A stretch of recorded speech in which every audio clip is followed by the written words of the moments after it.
clouds on fire, the air is sharp. Voices rising, breaking the dark.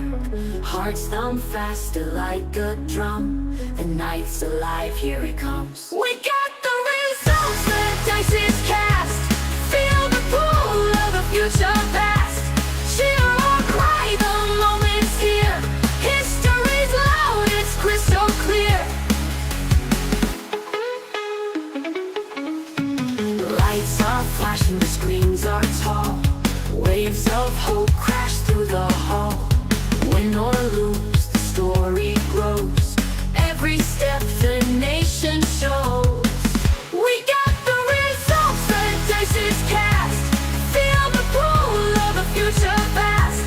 Cheer or cry, the moment's here. History's loud, it's crystal clear.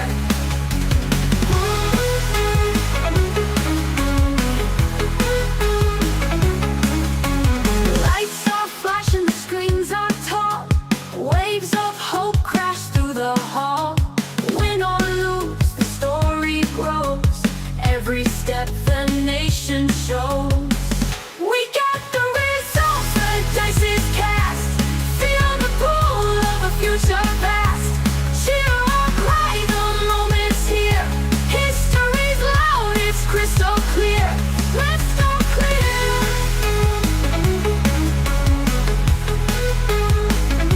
Let's go clear.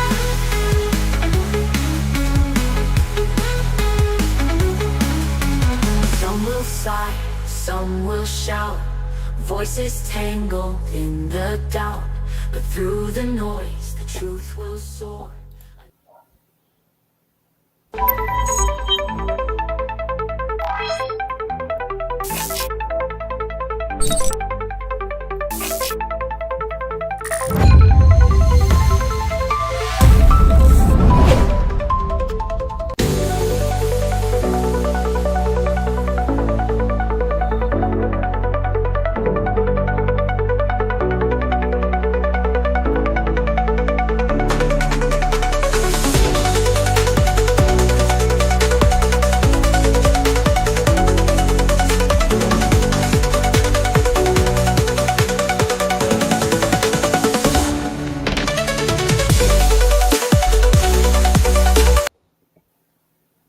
And welcome to tonight's cold evening order paper podcast.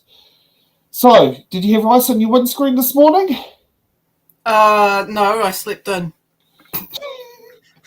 See, ice doesn't form on your windows if you sleep in. That's the trick. Or it might form and then be gone by the time you wake up.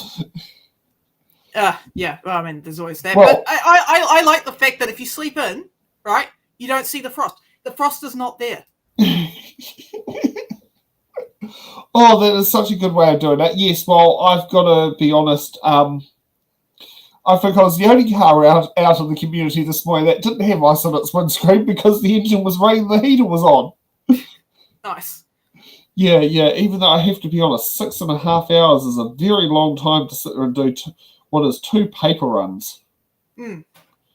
Yeah, for those who are wondering, yes, the new Sunday Star Times paper runs kicked in this week, which was a reduction of the number of paper runs, but up the number of papers. So I had a lot of fun. It took me 6.5 hours to deliver, was it about 320 something papers?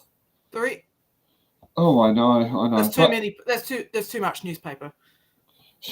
Well, these are subscribers. I clocked up over 100 Ks in driving today.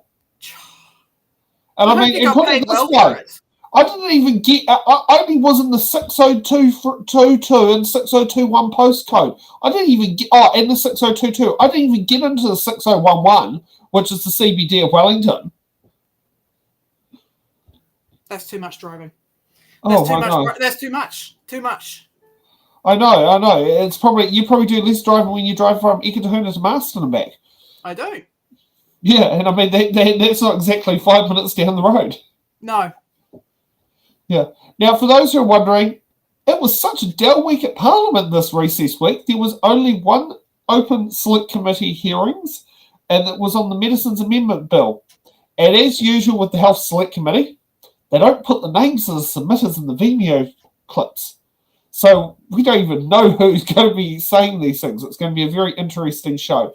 You know, Health, pull your socks up. If Justice can do it, why can't Health?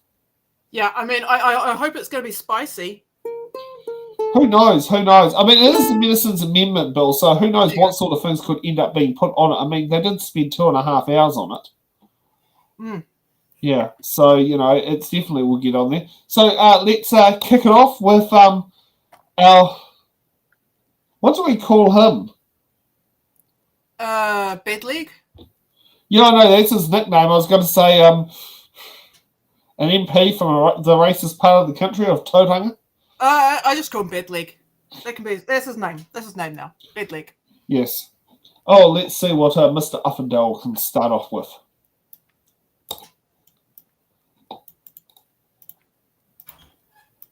And this is going to be great fun about How are things in Christchurch, Hamish? A bit fresh?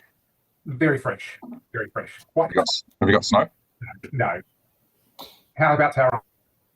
It's pretty cold, mate. Yep. But the people are warm. So we've seen the chair Get and on the with deputy it! chair. I know, we found out about the weather. Right, We we're know on that the phone, it's just we don't know. We know there's no snow. Oh my god! Let's sit there and see Mr. Uffendale use his phone. Look, at least I've got something entertaining.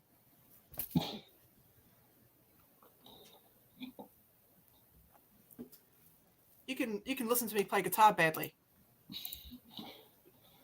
Oh, great! There's a big gap. So let's go straight to here. This skips a lot of things. I'm talking in a vacuum. It's on mute. All right, excellent. Kia ora, Uhana. Kia ora, Pene, Jenny.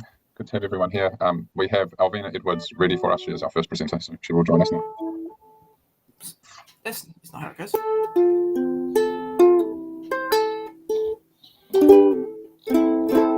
There you Dr. go. Alvina Edwards, welcome to the Health Committee. I'm Sam Uffendale. It's very good to have Finally, you here. we're We have you starting. here for 5 minutes to give your submission on the Medicines Amendment Bill. I will pass that time over to you now. Kia ora.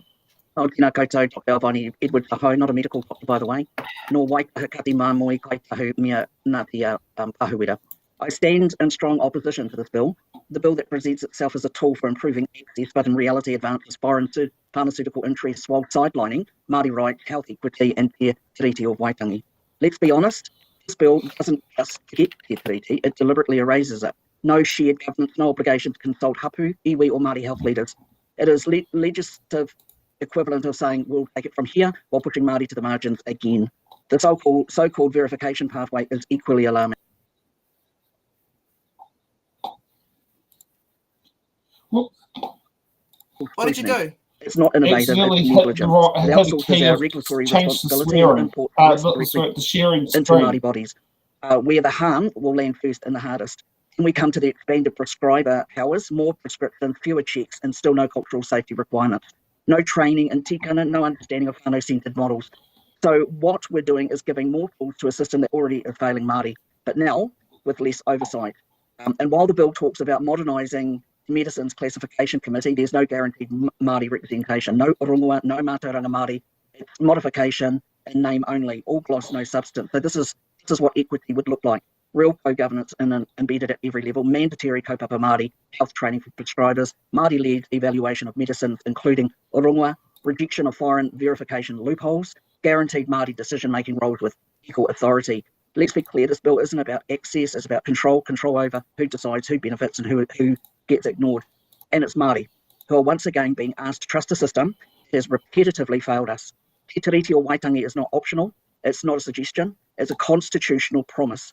This bill, as it stands, breaks that promise. Withdraw it, rethink it, rewrite it, and this time with Māori at the table, not on the menu. Kia ora.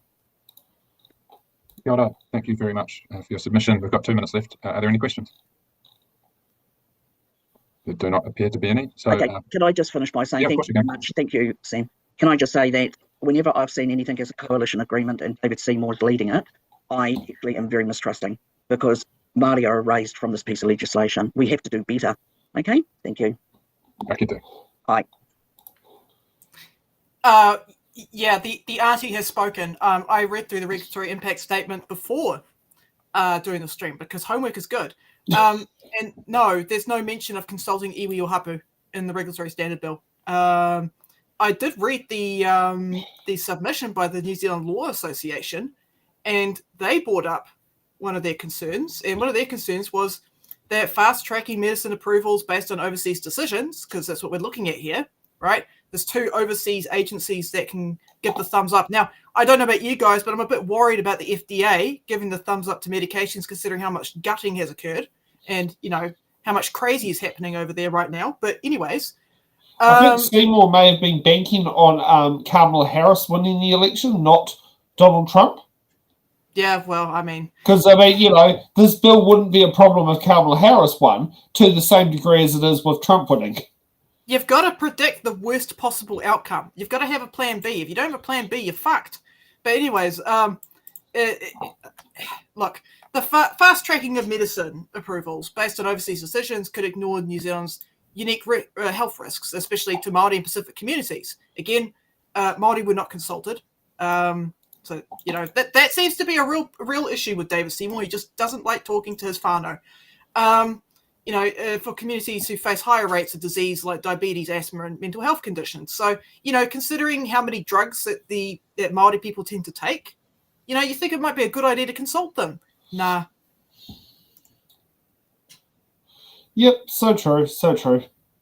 Okay, well, next up, it looks like we've got a person called Jacob Sorensen. Let's kick it off. All right. We now move on to our next presenter, which is Jacob Sorensen. We don't have the next submitter, actually, so we will move to Soma Group Limited.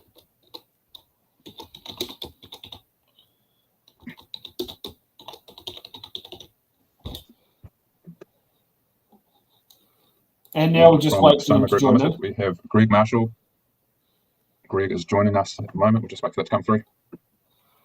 Excellent, Greg. We have you now. We have you here for 10 minutes. Welcome to the Health Committee. You can use that time as you wish. If you want to leave us time for questions, you may. I will hand that to you now. Thank you. Hi, everyone. Thank you very much for having me here today. I really appreciate it. Look, you've all seen my briefs, and so I'm not here to repeat every single detail, but let me be very clear. We're dispensing medicines in New Zealand without any systematic testing to ensure their safety. That's a critical gap, one that harms patients, disproportionately affects Maori and rural communities, and leaves us exposed to global supply chain failures. The good news is it's fixable.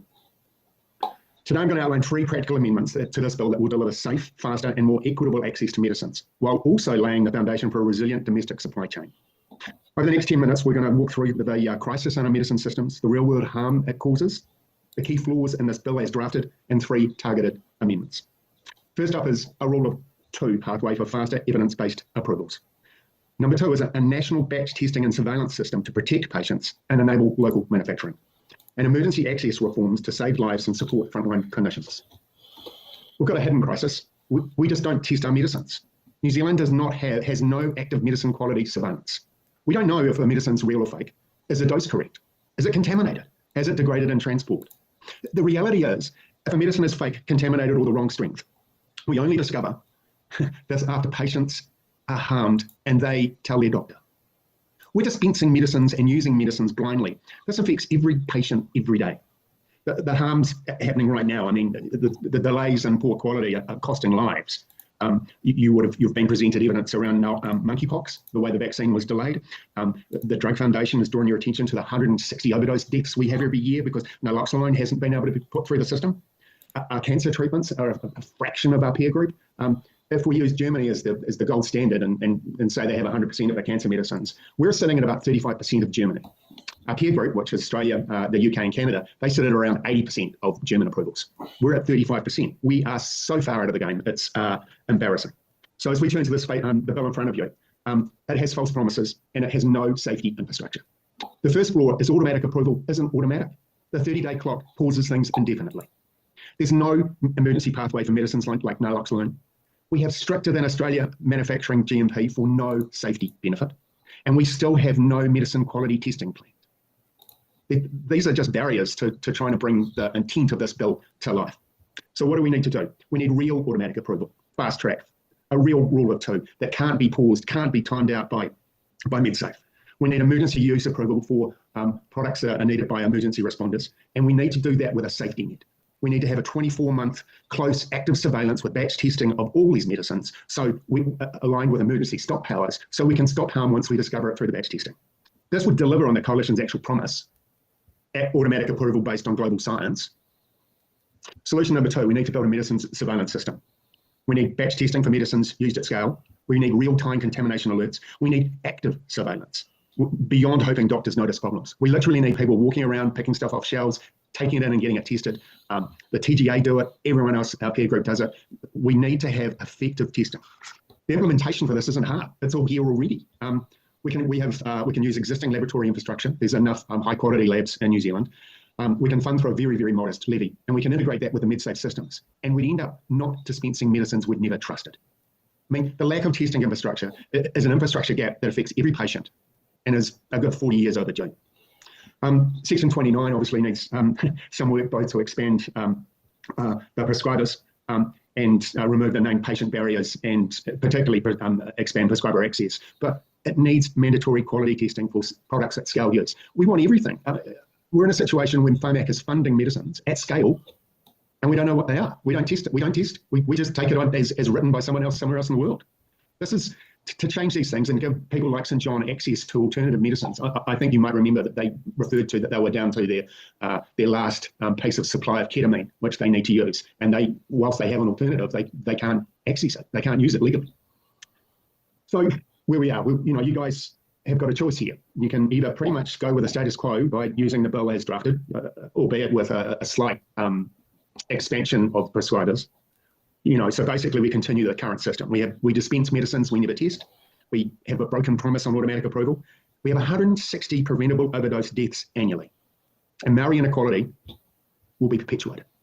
The reform path in front of you, we need to put in a medicines quality surveillance because it protects all patients. We need true automatic approval because it saves lives. We need a transparent, accountable system.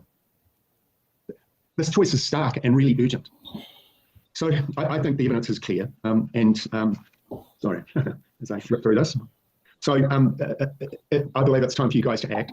And I'll wrap it up now and give you some time for some questions. Thanks everyone, both for your time and your attention. I would like to commend the Coalition for advancing the Medicines Amendment Bill. It provides a strong foundation for real meaningful reform. This committee now has a unique opportunity to close a dangerous blind spot in our medicine system. Today in New Zealand, we're dispensing unapproved and substitute medicines, often at scale, without testing, tracking, or accountability.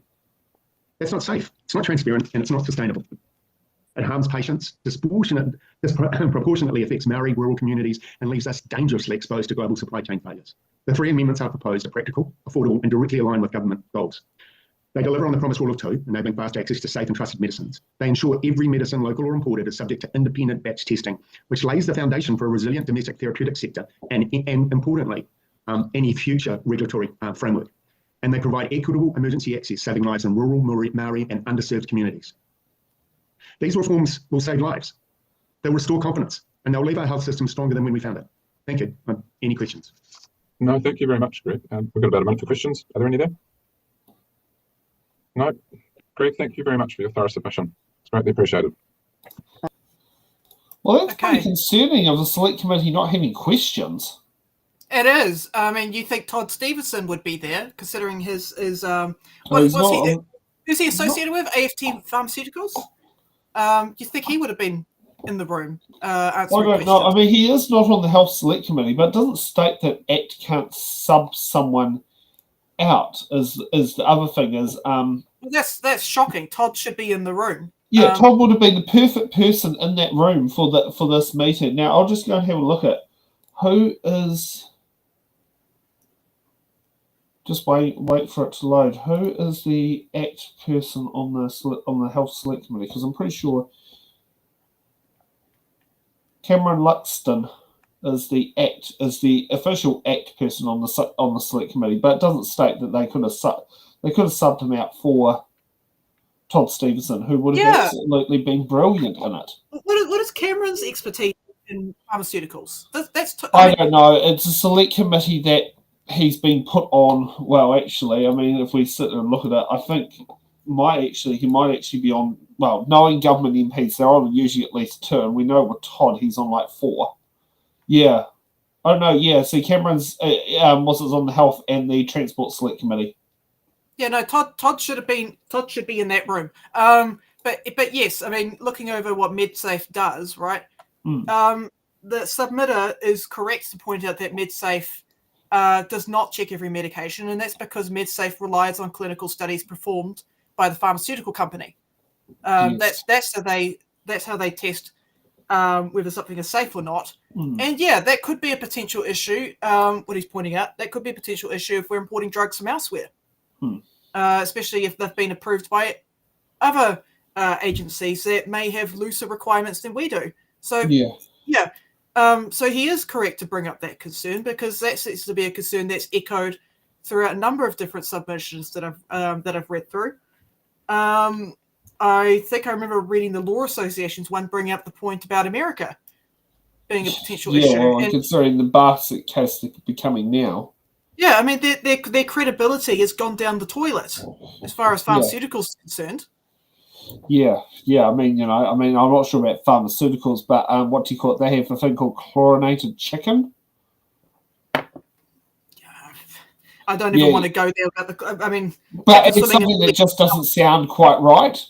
Well, I mean, bleach is used in. I mean, I used to, believe it or not, work at a supermarket prior to working in ag and forestry, but bleach can be used as a disinfectant in low quantities for meat products. But I don't know if that's done. I don't know if that's the norm here in New Zealand.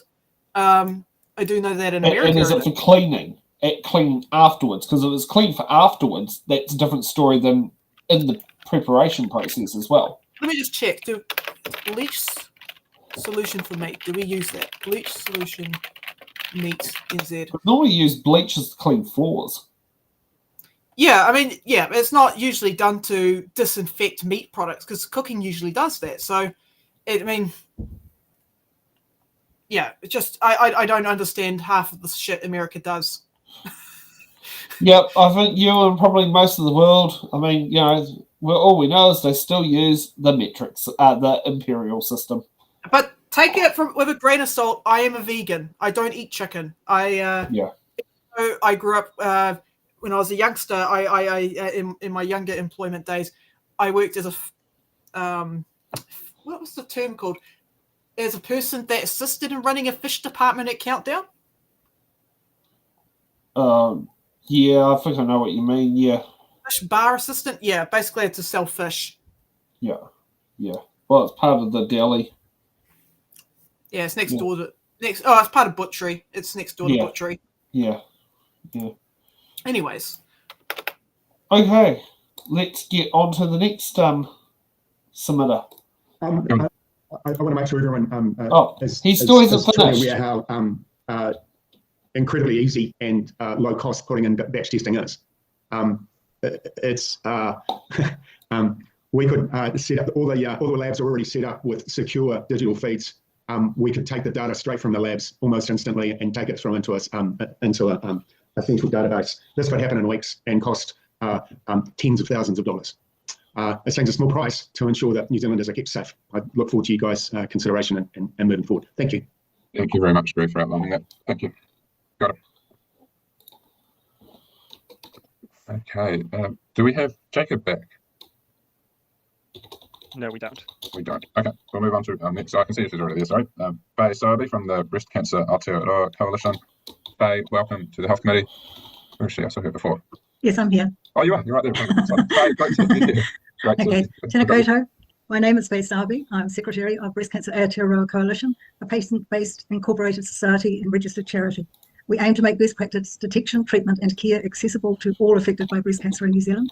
We provide support, treatment and care. We provide support and information and a voice for those who have experienced breast cancer. BCAC has over 30 member groups throughout New Zealand, and a number of these are represented on our committee.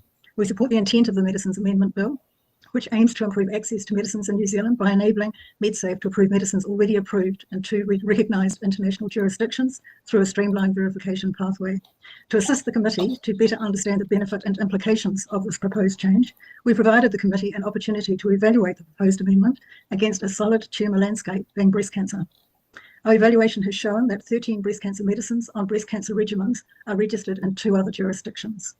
12 of the 13 are registered in 2 recognised jurisdictions. When I did the submission, it was actually 11.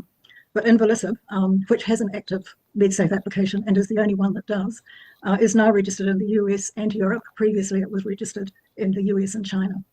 Europe, in fact, published their registration in May.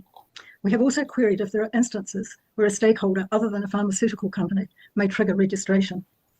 We are hopeful that pharmaceutical companies will prioritise the supply of medicines to the New Zealand market alongside other competing market opportunities if the bill passes into law. And we're also hopeful that global decision makers will view New Zealand regulatory market with less caution, and pharmaceutical companies will choose to put more time, effort and resources towards New Zealand if Pharmac improves its reputation for slow, non-transparent and difficult funding approvals. However, streamlining MedSafe process to expedite access to life-saving breast cancer medicines has two key dependencies. We highlight the critical role of pharmaceutical companies in applying for registration funding. The low number of active registrations in breast cancer medicines is evidence of a level of reluctance to initiate medicine registrations. Pharmac's processes with funding delays deter companies from bringing medicines to New Zealand, preventing or delaying access to medicines. We provided evidence that advanced breast cancer patients in New Zealand face worse survival outcomes of 18 months on the median compared to comparable countries where it is double that at 32 plus months. Largely, this is due to slow access to modern therapies. New Zealand funds only 17% of modern medicines, which is 0.4% of our GDP compared to the OECD average of 1.4%. That level is needed to improve access. In conclusion, we support the Medicine Amendment Bill to truly accelerate access to medicines. Pharmac's processes must be streamlined and its funding increased. I'm happy to take questions. Excellent. Thank you very much. We see Dr. Farrell has a question, and then Jenny Markov. Thanks, Mr. Chair, and thank you, Faye, for your very well set out and persuasively argued submission.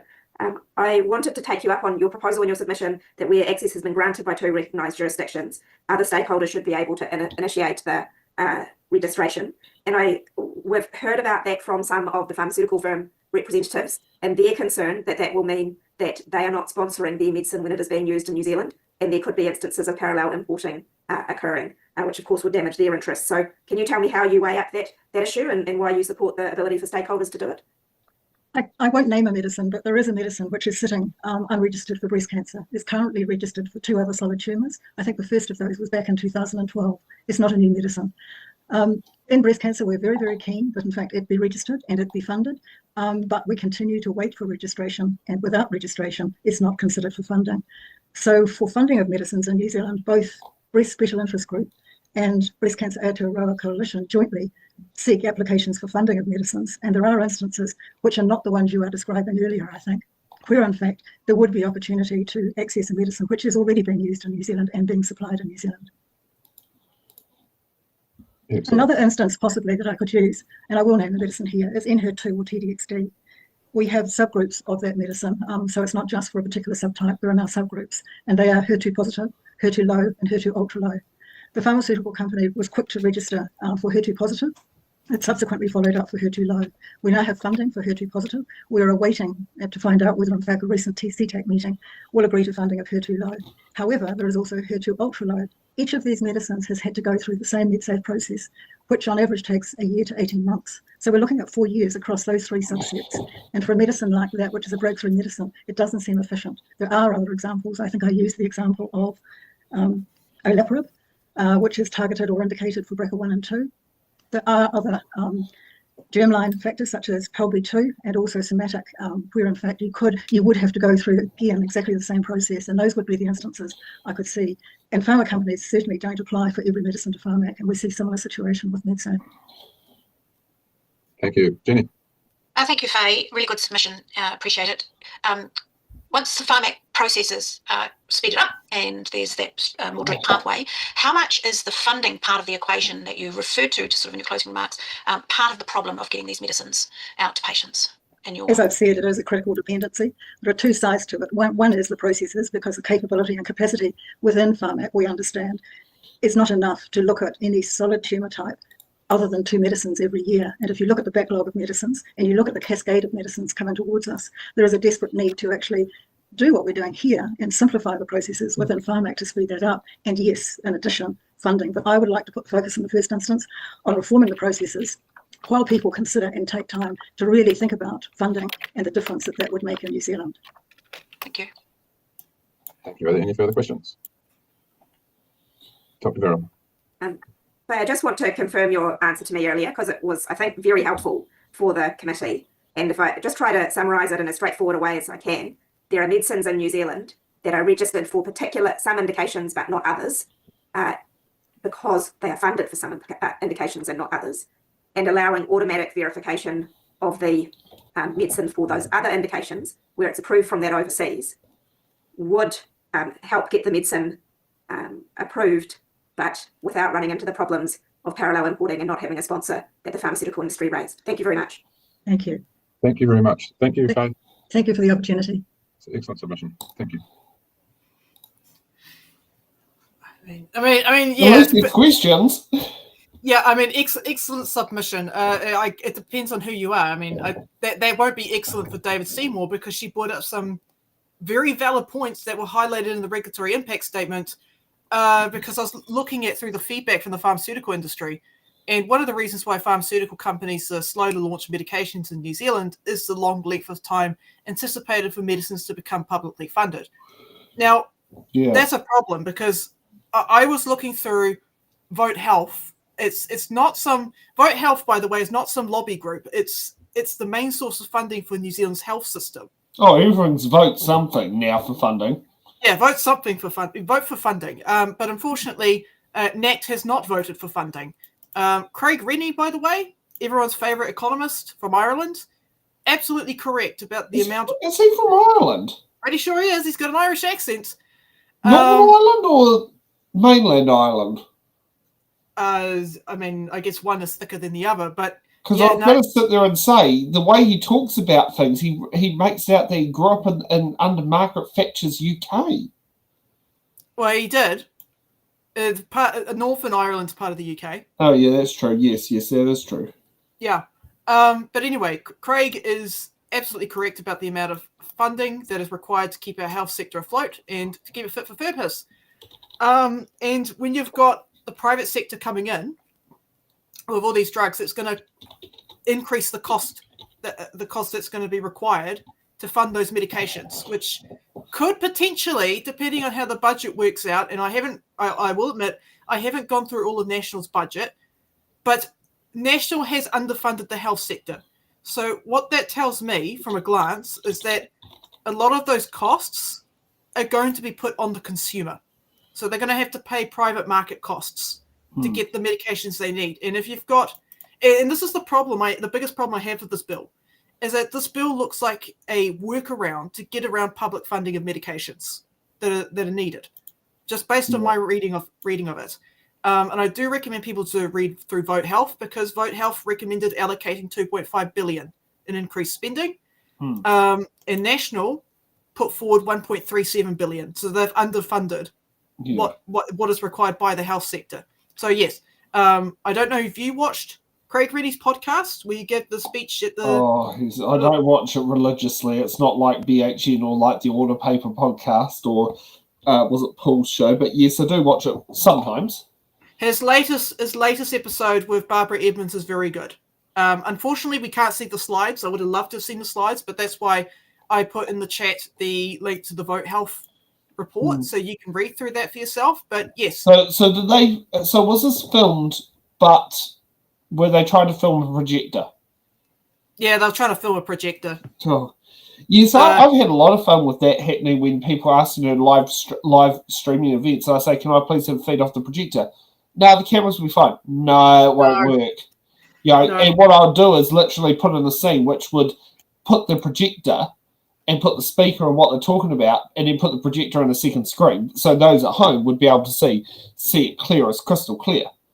I just want to bring up another point that she brought up, because I've read this also in the regulatory impact statement. And she brings up a really good point, and this is related to public funding. If and when applications are made to the new pathway, so the new pathway, folks, is this whole idea of getting medications approved in under 30 days, right? This could actually impact the timelines for other applications, right? Because we've got underfunding of staffing. We don't have enough staff to process all the claims. No. And if you watch Ruth Richardson's interview on Q&A, apparently our bureaucracy is over bloated. Yep, and she's like, the chair of the tax union now? So, these are the people that are making decisions for how money should be spent. And I'm no economist. I wish I was, but I'm not. I'm not as cool as Craig. No. But that's all right. But I can read the same reports that he goes through, and yeah, it's the math. The shit doesn't add up. Yeah.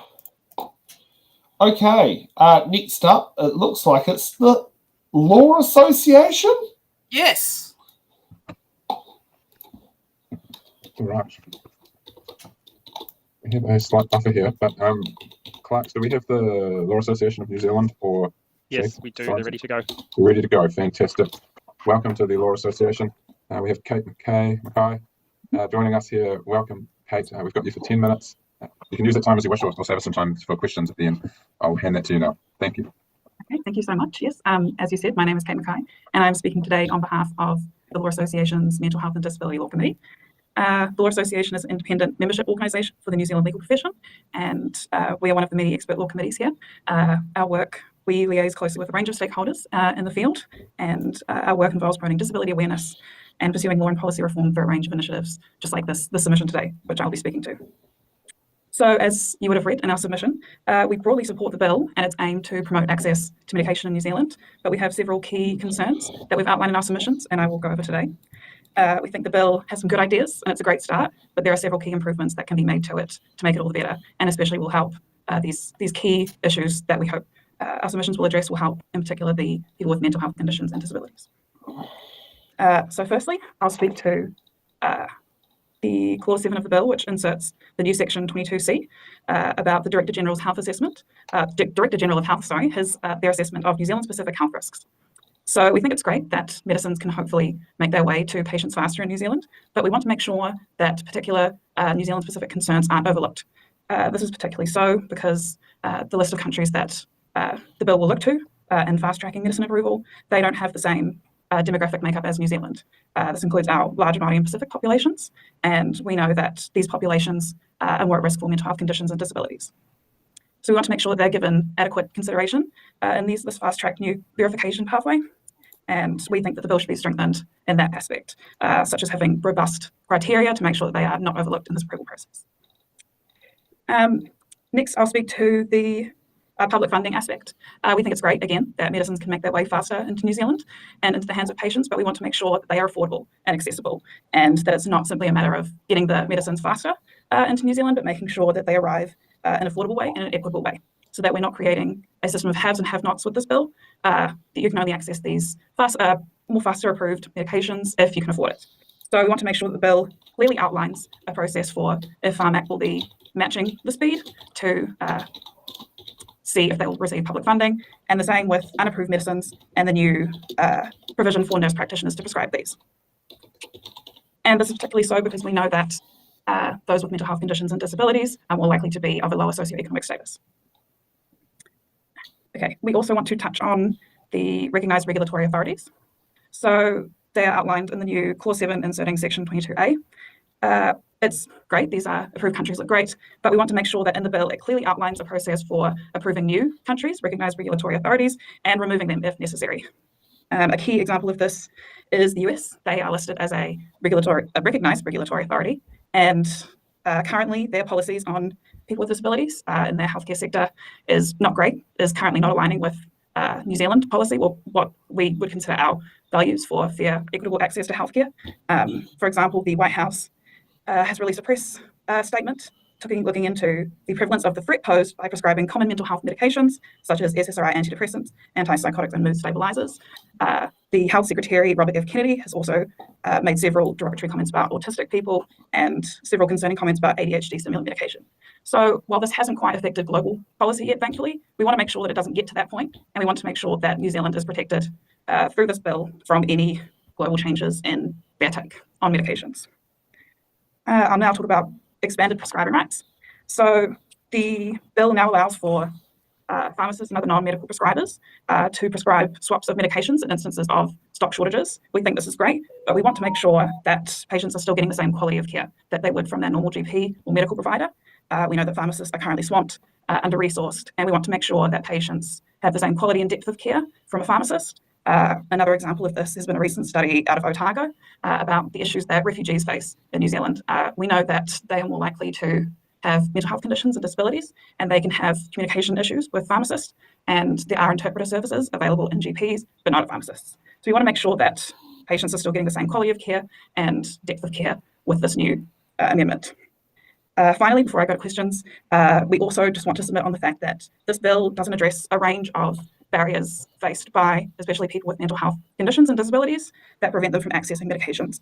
These are costs. What seems to many people like relatively small co-payments can be massive barriers accumulating over time, taking time off work to get to the pharmacy, get to the GP, living rurally, and other issues that this bill simply does not address and have several flow-on effects to healthcare and costs of providing that, such as one study found that reducing the co-payments could potentially save $32.4 million a year in reduced hospitalizations. So we think this bill is a great start, but there is so much more to improving access to medication than speeding up access and cutting red tape. And we think that this bill could do so much more for vulnerable communities, such as those with mental health conditions and disabilities. Thank you, Kate. Aisha, is your hand still up from before? Do you have a question? I've got a question, if it's all right. Go for it. Thank you for your submission. I wanted to ask about the recognised regulatory authorities proposal. Are you suggesting that the bill should contain criteria for what types of regulatory authorities should be approved? And if so, what do you think those should be? Yeah, that's a good question. I think it would be great to have criteria in the bill so that it's outlined clearly and provides a robust set of what we value as New Zealanders and our healthcare and what we want from our medicines policy. I think that would be valuable in both approving new countries and in what criteria would lend a country more to removing them from the list if they kind of go stray further away from what the core values are in New Zealand. Thank you. Oh, sorry. Thank you. Are there any other questions from members? All right. Hey, Kate, thank you very much for that thorough submission and for a few. Well, thank you, Aisha, for the questions there. Yeah. Okay. So that was probably one of the better submissions that I looked over before we started the show tonight. But yeah, I mean, she's correct. Fast tracking medicine approvals helps, right? It can help, but without equally accelerated pharmac funding, low-income and vulnerable patients may gain faster access only to medicines they still can't afford. That is still a problem.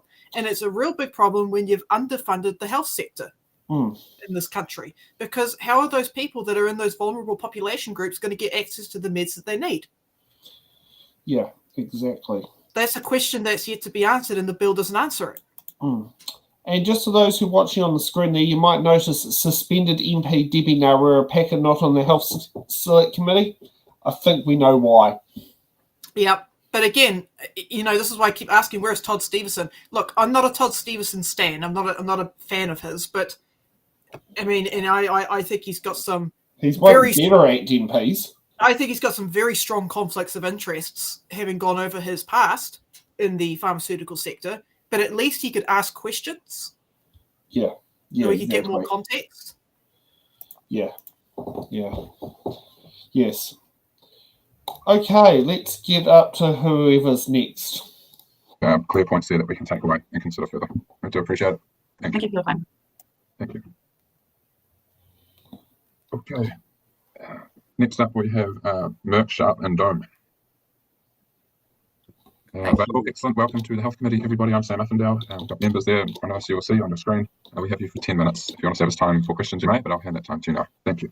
Fantastic. Thank you. I think one of my colleagues, Raki, is also joining, but I might just start with this statement while she joins. I'm here, Jackson. Oh, great. Hi, Raki. Okay. Good afternoon, esteemed members of the Health Committee. My name is Jackson Bousset, and I represent Merck, Sharp & Dome New Zealand, a company that has proudly operated in New Zealand for over 60 years. Our focus has always been on clinical research and the supply of essential medicines and vaccines across various therapeutic areas, including oncology and infectious diseases. I'm also joined by my colleague Raki Gokul from our Regulatory Affairs team, who will be able to assist in answering any questions the committee may have. Today, I wanted to start by saying we welcome the Medicines Amendment Bill and efforts to improve regulatory processes in New Zealand to ultimately support better patient access. I also want to note at the outset our strong support for the submission made by Medicines New Zealand. While our submission to the committee contains several recommendations, today I will focus on 4 key points that we believe are essential in improving the healthcare landscape in New Zealand. First, verification pathways. We have concerns regarding the requirement for new medicines to obtain full marketing authorization from 2 or more regulatory authorities. This process could delay access to new treatments for patients who need them. We recommend that approval from just one recognised authority be sufficient, similar to the streamlined process in Singapore. Additionally, we urge the committee to expand the verification pathway to include updates such as new indications, formulations, and dosing instructions. Second, legislative timeframes. We advocate for the introduction of legislated and predictable timeframes for regulatory review, akin to those in Australia. This would provide much-needed certainty for both sponsors and patients. Presently, evaluations for new medicines in New Zealand take far longer than they do in comparable jurisdictions. Establishing clear timelines would enhance the efficiency of the approval process. Third, technological advancements. We call for the adoption of the Electronic Common Technical Document, or ECTD, platform to modernise the submission process. Currently, New Zealand relies on an outdated system that does not meet global standards. Implementing the ECTD would not only improve efficiency, but also align processes with international best practices. Finally, the impact on the reimbursement process. We are deeply concerned about the existing bottlenecks in the reimbursement process, which could worsen with an influx of newly registered medicines. Currently, over 450 applications are pending funding in the Pharmac system. According to the Medicines Landscape 2024-25 report by Medicines New Zealand ranks the lowest among OECD countries in the percentage of new medicines reimbursed, with only 7% listed compared to an OECD average of 29%. Without improvements in reimbursement timelines, it will become increasingly difficult for sponsors to justify registering products in New Zealand, ultimately risking patient access to new therapies. While we welcome efforts to improve regulatory processes through this bill, it is our view that commensurate improvements must be made to the reimbursement process if the end goal of improving patient access to the medicines they need is to be achieved. In conclusion, we urge the committee to consider these recommendations. Thank you for your time, and I look forward to your questions. Excellent. Thank you, and good to hear your submission. We've got plenty of time for questions. That's positive. I'll go to Cameron Luxton and then Dr. Verrill. Well, thank you, Mr. Chair. I just had a question quickly about, you mentioned the one path verification method like they have in Singapore. I believe they still have to be recognised by 2 overseas authorities, but they only need the documentation from 1. Is that what you were referring to? Yes, I'll take that, Jackson. Yes, that's correct. We are aware that they have a primary reference regulator and then a secondary one, but they only require the assessment reports from the primary. Okay, thank you. And if I may ask just a supplementary on it, the Australian model, do they reference any overseas verifications like Singapore do in regards to their timeline restrictions? So how does that interplay? Does that help them reach their timeline, or is that the restriction on how long it can take? Or is there another method? Sorry, are you requesting for Singapore? No, for Australia. Do they use the similar scheme to what Singapore do in regards to only needing verification from 1, or do they need it from multiple? Australia doesn't have that. They review everything on their own merit, and also they have legislated timelines, so they have to stick to those timelines. It's in the Act. Thank you. All right, Aisha, then Jenny. Is the proposal you make about electronic common document, are there any legislative barriers to MedSafe adopting that, or is it merely the cost of changing their processes? My understanding is there's no barriers from a legislative standpoint. It's more a resourcing issue. Yep. Jenny. Thank you. Can I just have a sup on the timeframes? You mentioned being likened to Australia and it's in their Act. What are the? Can you explain their timelines? What does that look like? Yes, sure. So it's Section 90 of the Therapeutic Goods Act. They have 255 working days to review an application. So this is a new medicine or a new vaccine registration application. And if they do not meet that timeline, there's actually another section in the Act, Section 24, which says that they need to refund 25% of the evaluation fee back to the sponsor. Okay. So there's a penalty. Can I have another question if no one else has? Do we have time? Go on, Jenny. Yes, thank you. Just you mentioned the reimbursement process needs improvement. Can you describe what that would look like, please? Yeah, I guess it's probably twofold. I think one of the key issues when it comes to medicines access in New Zealand is that traditionally Pharmac has had a capped budget, and we probably haven't seen sufficient funding go towards allowing those Pharmac assessed medicines to become available to patients publicly. I think that's the key issue. We obviously welcomed the budget uplift to Pharmac last year from the government. However, we would note that because there's such a historic backlog, we continue to see challenges when it comes to medicines access. The other point I would make about HTA processes in New Zealand is, and this is being fleshed out in a somewhat recent review of the Pharmac processes, there's less predictability in timeframes and less transparency in the process. If you compared it to Australia's system, for example, there are prescribed timeframes and cycles in which medicines will be assessed. However, in our experience, oftentimes you can put in a submission to Pharmac and it goes into somewhat of a black box. So I think improving predictability, transparency, and prescribed processes would also assist. All right. Hey, thank you. Thank you, Jackson. And yeah, look, I know people are probably going to go, oh, Big Pharma, that's a company, but they actually made some really good points. Yeah. The regulatory impact statements actually did provide an alternative recommendation, which is in line with how they do it in Singapore and the UK. It's a 60-day time frame with similar pathways used in Singapore and the UK. 60-day timeframe could provide the same benefits as 30-day pathway, while strengthening international harmonization as well as maintaining MedSafe's flexibility to respond to other priorities. So it would address the potential issue that you could get in a 30-day timeframe where applications are made, but this could impact the timelines for other applications, and it could put companies off from going through that system. So again, and by the way, Company Man brought up a good point. I don't know what Company Man's name is, but I'm going to call him Company Man. Brought up a really good point about funding, because being a company man, he wants to sell his drugs. I get that, right? How is he going to sell drugs if people can't afford to get them? So yeah. I appreciate the man's logic. But yes, if other sectors of the healthcare industry are underfunded, people can't get the medications they need, and then Company Man and his company are going to be sad because they don't get money. So again, there are solutions for this, right? But for whatever reason, everyone wants to go, right, 30 days, we're doing 30 days, we're going to rush as fast as we can because fast means more access, but fast doesn't always equal more access when you've cut funding. And also sectors. What happens if you're, say, the slower process actually gets to the cost line, whereas the fast process gets declined? Yeah, exactly. And, you've got people, and that's what happens. You get people that start to lose faith in the system. You start to get people who miss out on the medications they need. And this has a knock-on effect, by the way. It means that any conditions that could have been managed are going to get worse, and then they need more advanced care.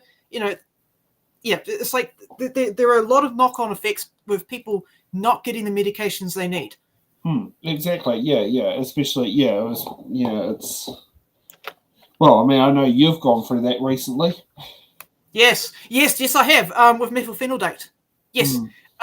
Which brings me up the point with the College of Nurses submission. Great submission. Also read it before I did the show. And there's one good thing about this bill. Okay, I will give credit where credit's due, even though I don't like David Seymour. I'll give him this. Yeah. There are changes in the legislation that provides for the supply of funded alternative medicines and for authorized prescribers to prescribe and administer them when there is a shortage of approved medicine. This is a big one. This is a very important change in the legislation that will help in situations like that I was in, with shortage of a certain brand of methylphenidate, right, with Ritalin. There's also other medications that this applies to. But yes, this is a good change. Yeah.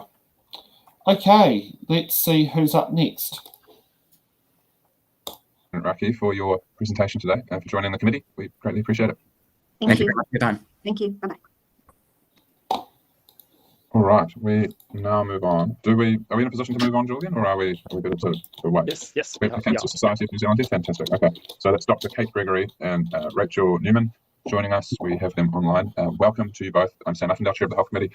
We've got you for 10 minutes. I'll leave that time with you. If you want to leave us time for questions, you may, but I'll give that time to you starting now. Thank you. Thank you. I'm Kate Gregory. I'm the Medical Director of the Cancer Society, and I work as a medical oncologist in the Nelson Tasman region. I'm speaking today really in my role as Medical Director. We're really very supportive of the bill as it stands, particularly the clause in the bill to improve access to international verification. This really makes perfect sense to us. If there's reputable data from overseas, it obviously makes sense to utilise that, and any way in which our patients can get earlier access to treatments makes a massive difference in terms of patients' quality of life and improved survival and outcomes from their cancer. I witness on a daily basis in my role as an oncologist the distress that patients experience when they are aware that there are medicines overseas that are effective. They're all on Facebook groups and they're in chat rooms. They know what's available overseas, and anything that can be done that means that we're getting access to these treatments earlier is hugely to be welcomed.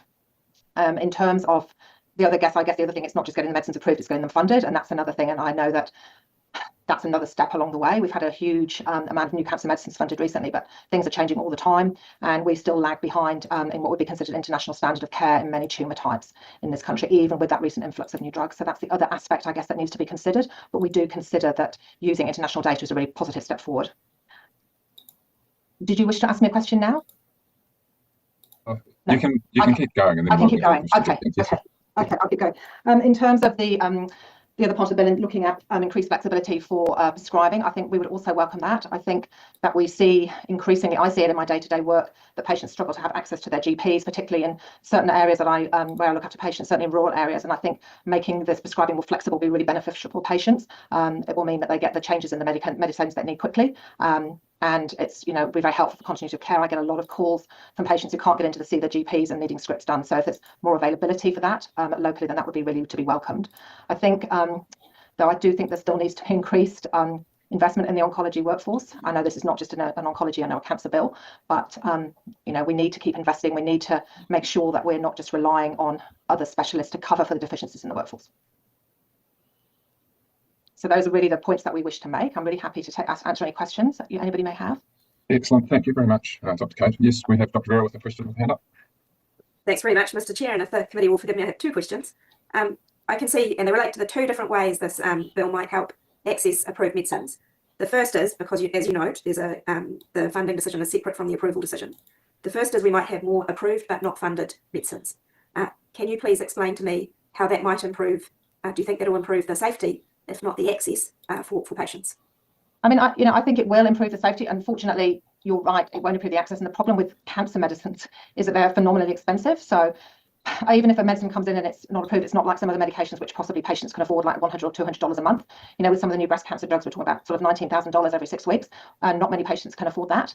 But I think at least if the drugs are available here, patients aren't having to then import them from overseas, which is what has happened. I've had patients who've flown overseas to get medicines overseas and bring them back into the country. I had a patient who, back in the day, she had metastatic breast cancer and she used to fly to Indonesia once every 3 weeks to get her medicines from there. So I think that would be a big change. That would be an improvement. But just because of the cost of a lot of these drugs, it would still be prohibitive for a lot of people. Even if they were approved in this country, they still wouldn't be able to access them.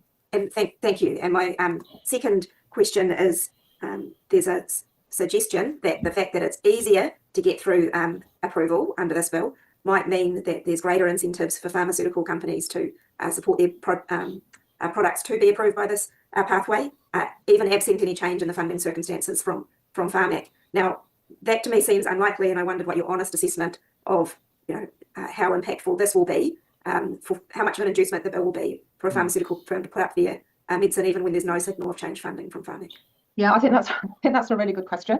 And I know from talking to pharmaceutical companies over the years that often they kind of think there's no point in pushing this into New Zealand because the effort to actually do all the paperwork and everything is then the remote possibility that the drug may get funded. I think that recently things have changed because there have been all these approvals, and I think possibly the pharmaceutical companies would feel more optimistic about drugs ultimately getting funded in this country. So I think possibly that hopefully that might make a difference because they might see be more positive that there might be a good outcome for them.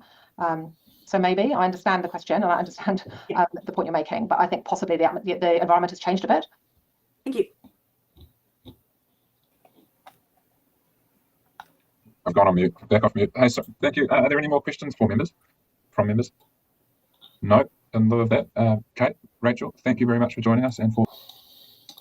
That was a very interesting submission. As I say, I've come into Bill with no opinion, and I don't know what my opinion is meant to be on the way out of here from what's happening, because it's bad in some ways, but it's good in others. Yeah. How do you get the good in but keep the bad out? Yeah. So, yeah, this is why reading is good. Yeah. That's why I read what other smarter people than me have written on the subject. But okay, so where do I stand on this submission? Like her, I support the intent of this bill, but like the other submitters, it needs reworking. Here is a great recommendation from the College of Nurses. I love this. Proposed verification of medicines pathway using international comparators, noting that New Zealand must also have a mechanism to preserve autonomy in decision-making that supports clinical and not political agendas. 100% agree. It should be political, unbiased. And the doctor, I think she's a doctor. I'm not oncologist. She's an oncologist. Yes, that will be that's a doctor of some sort. Yep. Person who specializes with cancer. So she's right. It is crazy expensive how much it costs to get cancer medications. And she is right. This bill will help with importation because it costs a lot of money to import these drugs. And I will give David Seymour this. Cancer drugs should be one of the medications that is an exception to the rule, where it should be subject to the 30-day approval, because time is literally a factor for people who have cancer. But, and I'm going to say this is a big giant but, kind of like his ass, but funding needs to be increased into other areas of the healthcare sector, especially areas that focus on preventative care, because this will reduce the need for cancer drugs in the future. And unfortunately, this government has underfunded the healthcare sector. So, and at the same time, they're looking at putting in a bill to mandate targets into legislation to mandate outcome, but not probably provide the money to make that work. Correct. So they're shifting the goalpost, literally. Yeah. But also another thing, this becomes an issue when you realise the fact that they've given tax cuts to tobacco companies. Yeah. So they're not helping oncologists and other people that have to deal with cancer. They're not helping to prevent cancer by all the cuts they're doing. Instead, they're giving benefits to tobacco companies. And cigarette smoke, I'm sorry guys, but it causes cancer. It's a carcinogenic. So yeah, it's like, okay, cool, we can get in all these new drugs. Sweet, I support that. But why do we need to get in all these new drugs? Because we've got issues that can be prevented. Not all causes of cancer can be prevented. Life just sucks that way. But some causes can be reduced, or some causes can be eliminated or controlled for. And we should take steps towards doing that. Yeah. Okay, let's see who the next submitter is. For making a submission to the committee. And thank you. Just would like to thank you for the opportunity to present today. Thank you. They're taking a tea break. All right, we're a long way ahead of schedule. Everyone's back. Excellent. Okay. Let's finish the tea break. We have Mark Baldwin. Do we have Mark? Or if we don't, then we can promote Kate Weston from the College of Nurses Aotearoa Incorporated. Kate is joining us now.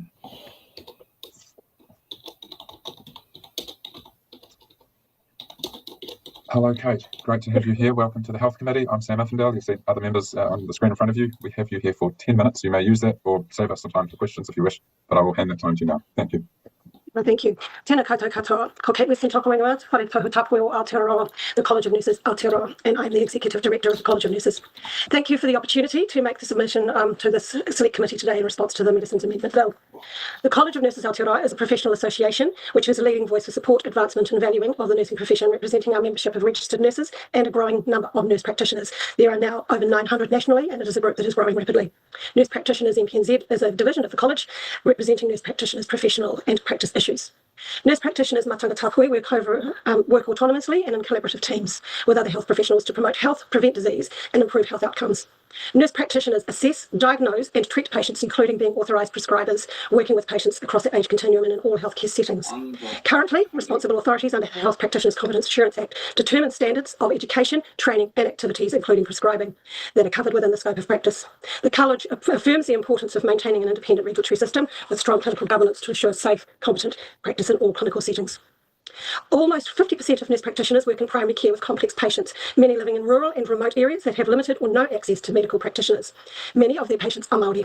An increasing number of nurse practitioners own their own practice, and many are the sole providers of healthcare, reducing barriers and increasing healthcare access for communities, patients and whānau.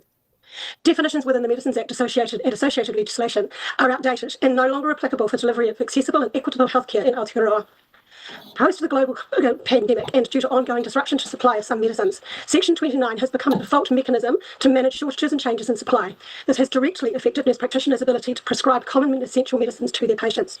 Medicines such as morphine elixir, oxycodone, furosemide, paracetamol, vitamin B12 injections and Sofradex eardrops.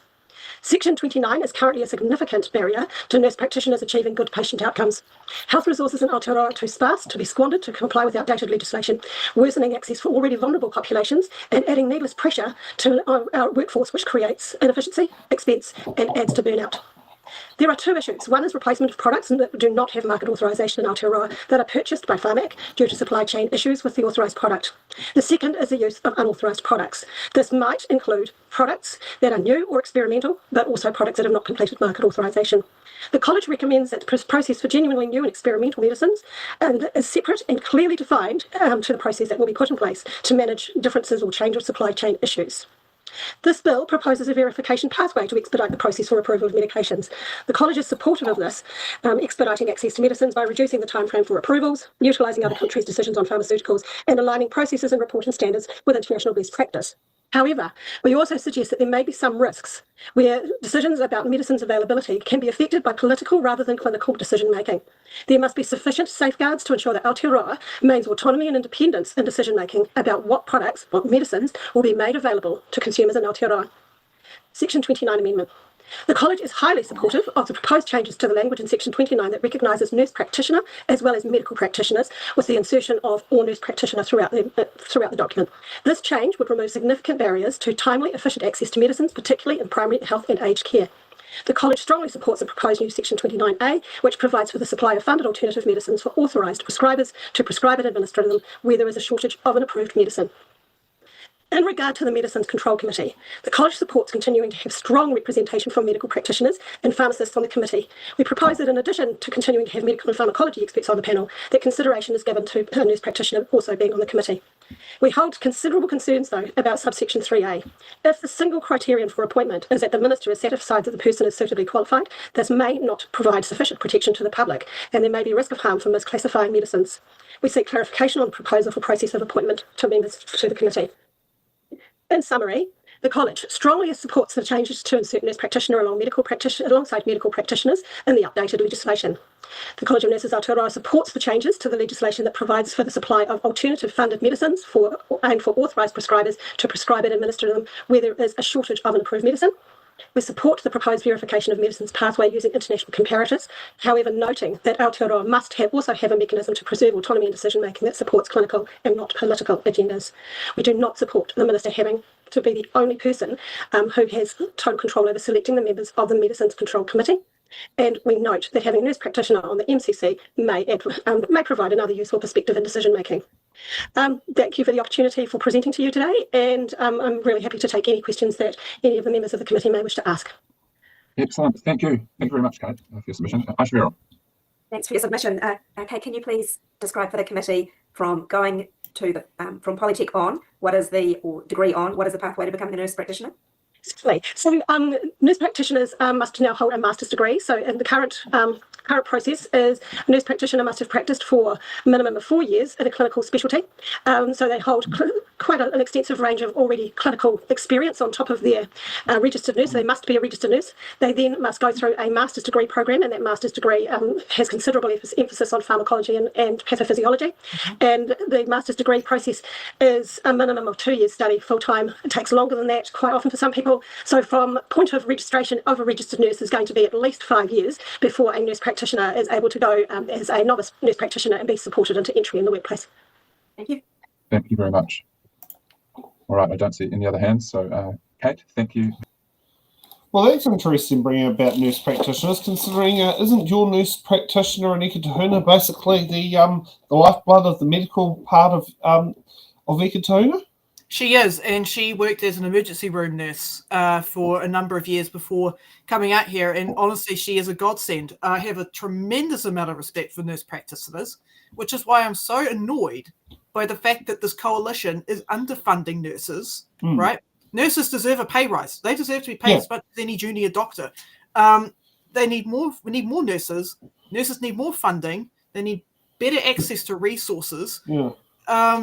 Like I said in a previous submission that was made, the one good thing that this legislation does allow for is for nurses to authorize or to become authorized prescribers to prescribe and administer medications when there is a shortage of an approved medicine. So they can switch out medicines, right? That's a great thing. But if you're underfunding the health sector and you're freezing the hiring of new nurses, how are people going to get the medications they need? They're basically what you're going to end up with are overworked nurses now doing the jobs of doctors because they're cheaper. Yeah, that is a really good point, and that is kind of a bit counterproductive.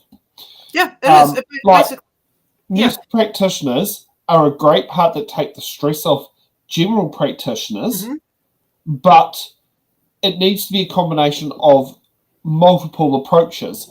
It's not just like, it can take the stress off, but, effectively we need to put more money into it. We don't want to be sitting there saying, decrease the number of doctors we have in New Zealand and replace them with nurse practitioners. Yep. Because nurse practitioners can't do things like minor surgeries and that sort of thing. That has to be done by a doctor, Yes. or in conjunction with a nurse and a doctor. Because I do know one particular situation when I cut my finger, the accident, the tendon, and all that sort of thing. There, it was like, I was expecting just to go to get stitches, and basically got told, no, you can't. That can't be done. But like my GP was heading down the path of like, got the gear to do stitches out, and he was went to do all the checks and all that. He said, yeah, it's a bit worse. You're going to need surgery on the tendon, and he had to explain to me plastic surgery was a bit more than boob jobs and nose jobs, as American television sat there and put it to me, who was like 18 years old at the time. Well, I mean, nurses can do stitching under certain circumstances. I have seen nurses do that. I don't know if they're supposed to do that, but I have seen that when there's doctor shortages at hospitals, they will do the stitching, and they will also remove stitches as well. Removing stitches has been something that's been done for a very long time. That's pretty standard. Like, that was standard when my mum had appendicitis. And I mean, my mum had appendicitis in the late 90s. And she actually had to go to a nurse to get hers removed. Whereas in the case of me, when I had appendicitis, it was keyhole surgery and the stitches were dissolvable. Okay, I've just checked. Registered nurses can perform suturing if they have the required training. So if they've done the right courses, which I don't know about that one, but I do know of physios, dry needling. And I do know that's a treatment that I've used that sits and does it, and it's one of the most effective treatments for a lateral epicondylitis injury, which for those who don't know what that is, it's a stretched ligament in the arm. And for me, it is the most effective non-medication path to get recovery. But I do know in one particular case, I had 10 months of having to have dry needling on and off from, it was literally Martin Harvest Festival 2024 right up until February earlier this year. And that's the great thing about nurse practitioners is they can make referrals to specialists. That's an awesome thing. But my main concern with nurses, and I have seen this with my local nurse, is that they can be expected to take on the role of a doctor and to take on the workload of a doctor. Because you got to remember, nurses work physically hard. Their job is physically hard. Like, it's a female-dominated occupation. Yes. These women lift, right? They're changing beds, they're changing bedpans, they're helping people get in and out of bed, and they've got to do all the paperwork, and they've got to do the stitches, and they've got to, they're just, oh my God, nurses are just built different. And they work crazy hours, and they have to bring you the food when you're stuck in bed. And, how many doctors do you see doing that? Well, only those who sit there and basically do that to help the nurses. But that's not a general role from a doctor. I can tell you that right now. I can see that as a doctor in a small rural clinic, who possibly may not have the nurse in there, or the nurse is on the breaks and the doctor's picking up the nurse's role. But I don't see that. You won't see that at Wellington Emergency Department. Yeah, no doctor was bringing me food when I was stuck in hospital for weeks. After getting hit by a minibus, it was always a nurse. Yeah, and I can also tell you right now, if you've got certain types of injuries in there, green stick fractures, that sort of stuff, you probably might not even see a doctor, because there are some brilliant, fantastic nurse practitioners at Wellington Hospital that deal with all that sort of minor stuff, the stuff that's very consistent outcomes, whatever you do. That they end, so you might not actually end up seeing a doctor if you end up having that at Wellington Hospital, because they've got a brilliant team of nurse practitioners that do that job, who go, this one needs a cast, this one needs this one needs an x-ray, and all that sort of stuff, that it can sit, and they plow on through that queue, so that the ED doctors can actually sit there and deal with, the things like the heart attacks, the the very serious stuff, the life-threatening things that you have to make split-second decisions. I've seen nurses carry heavy equipment in life-threatening situations. Oh. I had a sister, especially with my local nurse, right? My sister almost died. And Leanne, shout out to, that's her name, Leanne. Shout out to her. She came running over with all the oxygen equipment, everything, and kept my sister alive until the helicopter arrived. She was the first on the scene, and thanks to her experience in emergency room training, she was able to diagnose the problem and keep the condition stabilized while my mother was freaking out. Leanne kept her cool and kept everyone calm, right? And kept my sister alive. Yeah. That's what a nurse, that's what a good nurse does. And nurses are fucking heroes. Yes, yeah. So much. Okay, let's move on to the next submitter, whoever it is. Very much for your submission today. Great to have you here. Thank you very much to the committee members for your time. Kia ora tātou. Thank you. Got it. All right, next up we have Mark Baldwin joining us today. Mark, welcome to the Health Committee. We have you here for 5 minutes. I'll hand it to you now. Great. I was supposed to be on with Kate, but I was with a patient. So, so I'm here to represent Nurse Practitioners New Zealand. I was working on the Section 29 issue from my time as chair of NPNZ all the way back in 2014 when nurse practitioners gained authorised prescribing status, the same as our medical colleagues. Prior to that, between 2005 and 2014, we had designated prescriber status, which is the same as the prescribing pharmacists have got at the moment. And we had a gazetted list of medications, which soon became out of date. International best practice moved on, and you were left with second, third choice medications that weren't worth being on the list. So when it comes to the suggestion that there needs to be a gazetted list of medications, unapproved medications that MPs can use, because I've read all 193 written submissions and also watched the last Health Select Committee meeting, also that list would be complete and utter nonsense. There's no such thing as a low-risk drug. If you look at iron tablets, if you've got a patient on clozapine, a drug I use very regularly with my patients, that can, iron tablets can cause constipation. If you've got a patient who's on clozapine, they can get clozapine-induced gastric hypomobility, which causes constipation. So you've got a doubling effect. You could go even more benign and look at fibre, bulking agents. Again, I've had GPs prescribe bulking agents for my patients on clozapine with clozapine-induced gastric hypomobility. That could also prove fatal. There's no such thing as a low-risk drug. You need to look at each drug, all the other medications that people are on, look at the patient, look at their physical comorbidities. There's no such thing as a low-risk drug. You have to treat each drug with respect, and you have to treat each patient as an individual. In terms of the evidence that has been presented to you before, I have grave concerns around other submitters saying they know what our education is. Kate's just outlined that, that you've got a Bachelor of degree to become a nurse, 4 years post-registration training. You've also got the nurse education to specialist practice for mental health, and the NETP program for the general side, which is a PG cert. So they do 3 years bachelor's degree, then do a postgrad papers in their first year of practice. So there's a lot of education that goes on. Myself personally, I've done the British Association of Psychopharmacology prescribing masterclasses. So we're educated. We know what goes on. In terms of scope of practice, we're told, our scope of practice is nurse practitioner. We have areas of practice, vocational areas, and we would very much like to work alongside colleges, medical colleges, to upskill ourselves and have access to their training. But however, our funding for postgraduate education, we get a third of the money that the SMOs get. And NPNZ as a professional body doesn't have the funding to do these courses like the medical colleges do. When I looked at this in 2018, the budget for Health Workforce New Zealand was $119 million. 113 of that went to medicine. 5 went to nursing, and the spare change went to allied health. So I understand there are concerns about our education and training. We're more than happy to work with our medical colleagues on that. And also we'd like to set up our own stuff, but we need funding for that, which we don't have at the moment. And in terms of, the suggestion that if we're given this, we're going to go crazy and be bringing in novel drugs. That's not the case either. If you look at all the research that's out there, nurse practitioner prescribing is very safe, and there is no evidence that we're not safe. And I see no evidence in any of the submissions from anyone else that says these are the research studies, these are the cases where nurse practitioners have been unsafe in their practice. And also, just because you've got the right to do something does not mean that you will do. I had a conversation with Dr. Shane Retty in the Health Select Committee back in 2017 over the death certs. And he said to me, as a mental health MP, would you be happy putting down the cause of death for somebody? And I said, no more happy than my psychiatrist colleagues would be, because they're not physicians. Because you have the right to do something does not mean to say you will do it. NPs are very cautious in our practice because we know we have to defend every action that we do. But I feel that we need the full Section 29, because if we go for the suggestion of a gazetted low list, that's just basically keeping the status quo but in another name. So thank you for that time, and I'm happy to take questions. Excellent. Thank you very much. We're pretty much on time there, Mark. Well, we are now, exactly. So thank you very much for your submission and for presenting to the Health Committee today. Cheers. A shame there's no questions, but we just talked all about nurse practitioners, and then voila, that's what we get. Yep. Well, I mean, he pretty much echoes the previous person that spoke. Yeah, so he's correct. There is no such thing as a low-risk drug. It all depends on dosage and what other medications you're on.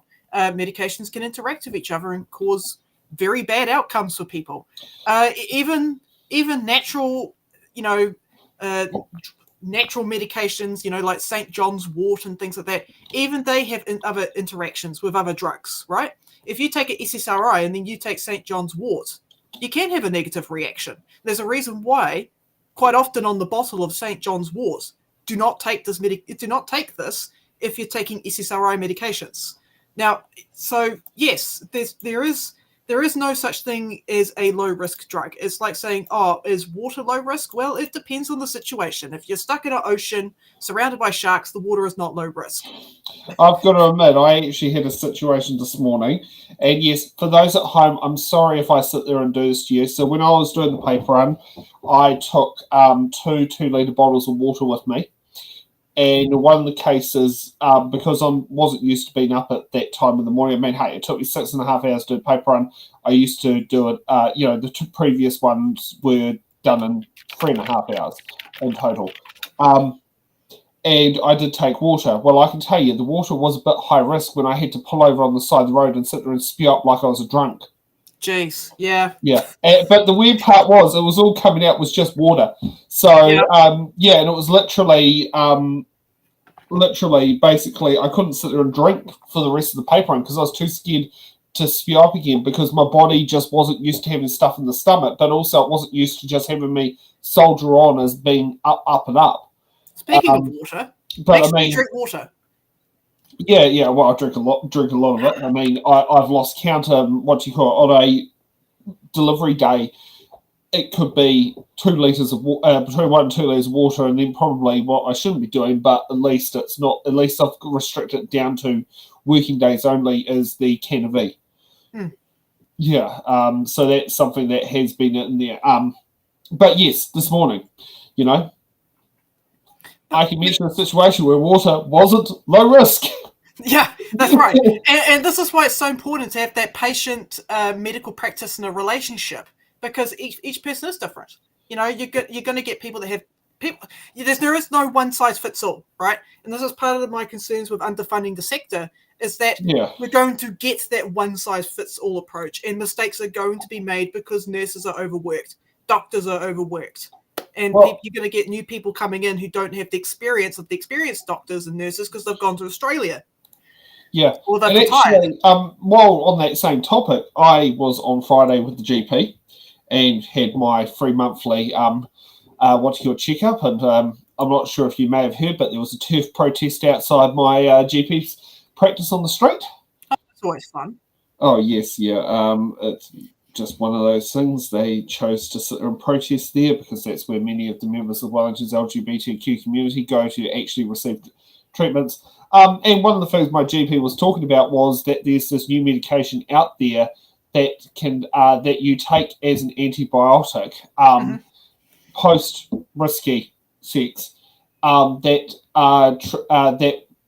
preemptively treats chlamydia of something like near 90% and syphilis by 70% of reducing Oh, wow. getting it. Okay. Now, I'm a bit wary of that because both of those drugs takes antibiotics to treat it. Yep. But it's interesting the fact that that's a new drug that is on the market. Now, I'm a bit skeptical of that. I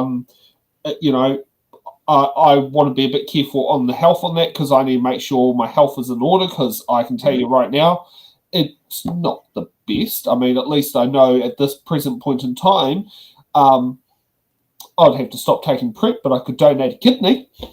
Yeah. But what else is in the case of the body? Who knows? And you've got to be careful what you actually, got to be put in there because that's quite a fair bit of, you don't want to be loading yourself up with antibiotics. And that's why that patient-doctor relationship or patient-nurse relationship is very important. They get to know you. They get to know your history. They get to even know the way you live your life. I mean, my mum's GP, the one we had as a kid, very, very knew within the family of what was happening with my mum. Like, basically, it was one of the go-to people that when my mum in certain situations was the family GP. She had a very good relationship with Dr. Paul, as we know him as. I mean, he was the one who referred me to plastic surgery, and had to tell me, as I said earlier, about when I nick my tendon when cutting the kindling, and have a nice, lovely big nicking it in there. He was the one who actually was doing the assessment of that. So yes, that was my one and only surgery at Hutt Hospital that I know of my 3 hospital visits that had basically, where I've gone into a theatre as a patient. But yeah, I mean, interesting to bring up Hutt Hospital. They're one of, I think, New Zealand's top hospital for plastic surgery. Yes, I had to go there to get skin grafts after a contract-defleshing bug disease or necrotizing fasciitis. They had to take a big skin graft off the side of my hip, and they had to insert it on top of my lower shin on my left leg. Very painful procedure because you essentially got all your nerve endings exposed, but absolutely amazing the way how they did it. No, it is. I know my friend John Fernando, when he was doing his medical training, it was the ones who really wanted to look at plastic surgery. Hutt Hospital was the one that people thought, if they wanted to go into plastics, it was the one that Otago students used to fight to get into. Was Hutt Hospital was the one they wanted the residency at. Not at Wellington, not at Middlemore, not in Waikato or Christchurch. They wanted it at Hutt because they've got one of, I can't remember the name of the surgeon, Daniel Attaway. If you're watching, type it in the chat. But there is because the surgeon basically has been at Hutt Hospital for quite a number of years and is very well known in the medical sector for plastics. Well, he probably did my leg. All I know is the one who did my finger was a lady called Beryl, who was originally from South Korea but is New Zealand trained. Yes. I know. I think I know the lady you're talking about. Because... absolutely lovely. She pulled off when I cut my 50X. So in the original plan, with the original consulting surgeon, can't remember her name, it was planned to be done under general at 1:00 in the afternoon.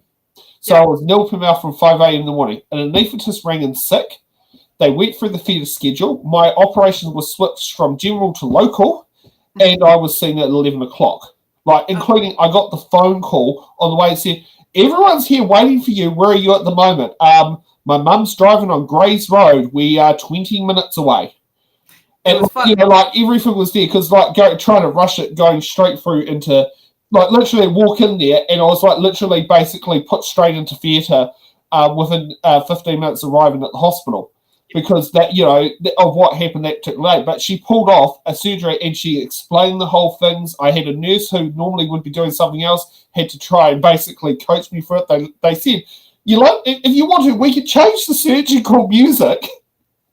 But there was something in there, which I thought it was the head surgeon's job of doing it. But no, they said, well, you're actually awake. So if you wanted to, you could actually change it. I said, no, it's good music. It's like, but we've got to make sure that Beryls can sit there and get the job done because she's the one going nick, nick, nick, nick, nick, nick, nick, while having me literally basically on the side awake.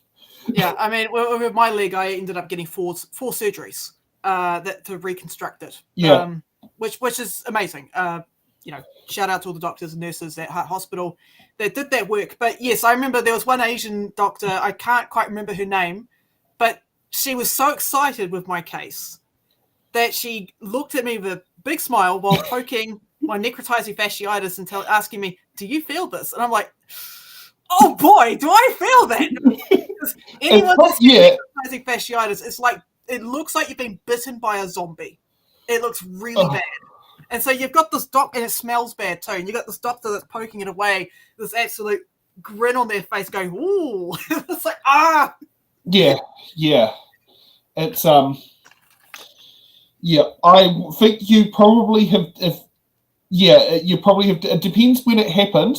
Like my case was 2009, but I wouldn't be surprised, normally when doctors have find their speciality, a lot just stay in the same place. Mine was 2010. Yeah, that would explain possibly why. It'll be around the same point. It was followed around by a whole group of junior doctors that also wanted to poke my leg. So it's like, there's nothing more scary than waking up. It's surrounded by doctors. It's annoying when you are the story in the hospital. Yeah. I mean, my one was when I had the appendicitis, I was the talk of the surgery for that day because it was meant to be a half an hour to an hour operation that went into a 2.5 hours chaos mess. Yeah, I mean, I had to go through an 8-hour surgery for one of yep. And the funny thing is that this was with Masterton Hospital, and my surgeon, who I've had multiple surgeries from because I've screwed up both of my legs, which is why I can't work anymore. But he just got home from doing a big shift, and he had to turn it right around and drive 20 minutes back into the hospital and then do my 6-hour, 8-hour surgery. So it's like, oh shit. You're damn well lucky you're able to have that done at Masterton. Mm-hmm. Considering, yeah.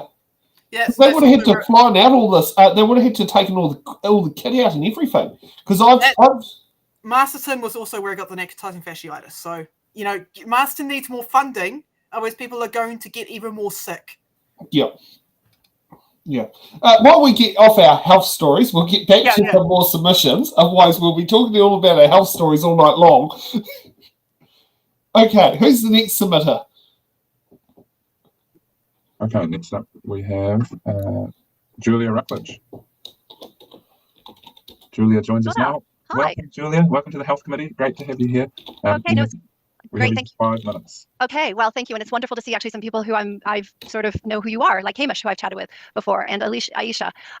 So I think that my submission is probably not the right place, is my guess, which is that I'm asking for a line change in the Medicines Regulations 1984, Schedule 1, line 121207, to have lithium changed to lithium carbonate, which is the way it's prescribed.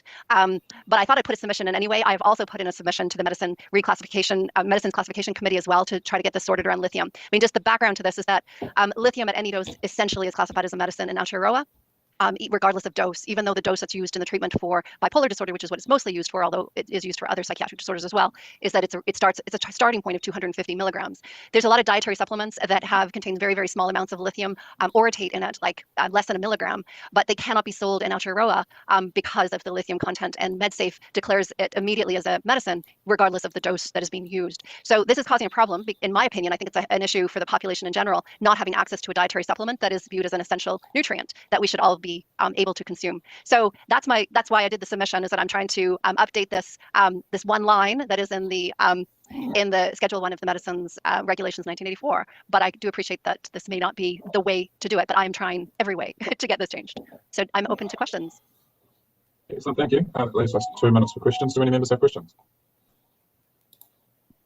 No? In lieu of any hands going up, Julia, thank you very much for coming along to present to the Health Committee today and sharing your... That's an interesting point about lithium. I have questions. I've just looked them up. Lithium carbonate is on the WHO's list of essential medicines. So, I mean, if she's debating about dosage, then okay, that's one thing. But I don't think it should be a free-for-all. No, even as a supplement. You're talking like, how I said earlier that even natural medications can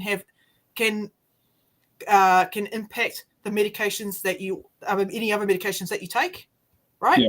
Like St. John's wort and SSRIs. Well, lithium also has very similar interactions with other medications. So yeah, no, that's not something. That's not really. It's not really something you should fart around with as a supplement, unless this is not really the legislation to look at that side of things. That's a different thing. Like this bill is about pharmaceutical companies presenting research to MedSafe and then getting their process sped up because they meet the requirements. And here's actually a good point. Now, it's slightly off topic. It's not lithium. It's alcohol. But under the New Zealand Sale of Liquor Act, in order you can sell products such as cider vinegar without a liquor license if it contains less than 1.15% alcohol. If it is less than that, it is not subjected to the liquor licensing, the Sale of Liquor Act 2012, I think it is, or 2011. I can't remember the exact year. It kicked in, but it's 1.15%. and that's where and the stuff that's below that percentage can be sold to minors. So if a kid wants to go and buy a 1 litre bottle of cider vinegar, they can go through the checkout and walk out with it. Nothing's stopping them. I mean, I was looking at. I just looked at interactions with other medications that lithium can interact with, and they can clash. Yeah, they can clash. And ibuprofen is one of those. Oh, that's the same with PrEP. PrEP clashes with ibuprofen. So and I hate it because I'm in that really weird, really weird conundrum of I hate taking tramadol because to me tramadol is like driving drunk. Does it affect renal blood flow for you? I don't know. I've only ever had 2 or 3 tramadols in my life, and the first one I had, I felt like I sat down. I had probably 6 servings of alcohol. Okay, so because that's what lithium carbonate.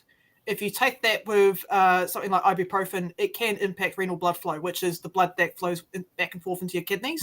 So it could potentially. I mean, I'm not a doctor. I'm not a medical scientist. I'm not any of that, guys. So don't take my word as gospel or anything. But that could potentially cause kidney damage. Yeah. Yeah, and actually that's one thing I do know with PrEP. I was quite well educated on what medications it conflicts with, because if I went to my non-GP, we had to know what it did and didn't conflict with, because they could be prescribing things without the full facts. And I do know in one situation it paid off big time, because I was able to tell what it did and didn't conflict, because the doctor that saw me at the after hours clinic, didn't know what did and didn't conflict with, and so it was good to know what it did and didn't, so it helped make her decisions better. She also said it was good the fact, because I have had plastic surgery on a tendon, the injury I had actually had swelling that was pressing on the tendon on the x-rays, and she said it was actually great. And she goes, you know about tendons? And I go, I had plastic surgery because I nicked the thing with the X and showed where it was. And she just goes, oh, good. Oh, yes. No, that's great. You know exactly what I mean. Great doctor. Her name is, all I remember was her name, Roz. I can't remember her last name. Her normal medical practice is in Karori, but she was at the after hours on the day that after Mushroom's wife Shine said to me, you're going to have to see a doctor on that, because that something doesn't look right with the swelling. Because when the injury occurred, I didn't feel the injury, and the swelling went in a weird way, and including even an X-ray, it was a bit that started showing things. But yeah, the doctor said initial look at it was, you couldn't tell there was swelling until you felt it. Yeah, going back to the lithium discussion. Yes, lithium. Back to lithium. Yeah, lithium carbonate discussion. I guess, I don't know if she's associated with a company or something, but it would be kind of on her company to demonstrate that the dosage that she wants to use as a supplement does not have negative interactions with things like ibuprofen. Yeah. And that's going to cost a lot of money for her to do that. Yeah. Great news. It's tax deductible. Yeah. And you can possibly use R&D tax credits as well. But besides the point, yes, that will cost a bit of money. Yeah, it's not cheap. And I mean, here's something also to work out for. Certain passion fruit conflicts with nitrate medicines. Yep. As I discovered from a boss of mine who had that at one stage with one of my first jobs. Grapefruit's another one. Yep. Yeah, grapefruit. Yeah. And also magnesium in bananas. Yep. Not a major one, but magnesium in bananas can conflict in significant numbers. Yeah. Okay, let's see who's next up. But can I ask? She's still talking. Was that an appropriate submission, or is that something that you won't consider? Well, it's outside the scope. It hasn't been ruled out of order, so we will hear it and then we'll consider it further. Okay, I saw Hamish had it. Just saying hello. And the fact that we also, it's not only just members here, but it's also the officials that will be listening in as well. Okay. Excellent. Right. Okay, thank you very much for your time. Thanks, Julia. Okay, do we have our next one up, the Pharmaceutical Society of New Zealand? Yes, hi there. We're just awaiting our presenter. We've been asked to just join a bit earlier, so I know he's just gone into a separate office room to connect in, so hopefully it won't be too far away there. No worries. No, I know we are running a bit ahead of schedule. We've got these buffers in our schedule, and usually we really need them, but today our submitters have been so good.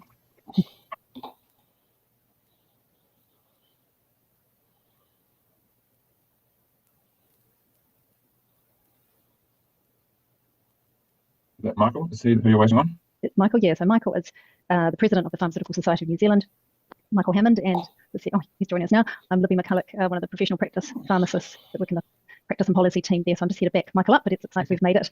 Yeah, so we are a bit early, so it's good. We're all here. You ready to go? Absolutely. Good afternoon, everybody. As Libby mentioned, my name is Michael. I'm the current president and chairman of the board, and Libby is one of our fantastic professional practice pharmacists who holds a lot of expertise, which is why I've brought her along today.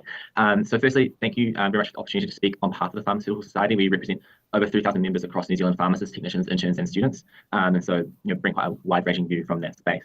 I obviously don't want to repeat my submission, as I hope you all have read it. Instead, I'd like to highlight a few key points that were inside our submission. First point being that we strongly support the introduction of the verification pathway. We do think this will improve efficiencies and patient access to reach more New Zealanders faster. And we also recommend that wherever possible, Pharmac's funding considerations occur in parallel with this MedSafe approval process. We really think that a coordinated cross-agency approach here could better ensure the public access to publicly funded medicines, also encourage pharmaceutical investment in New Zealand.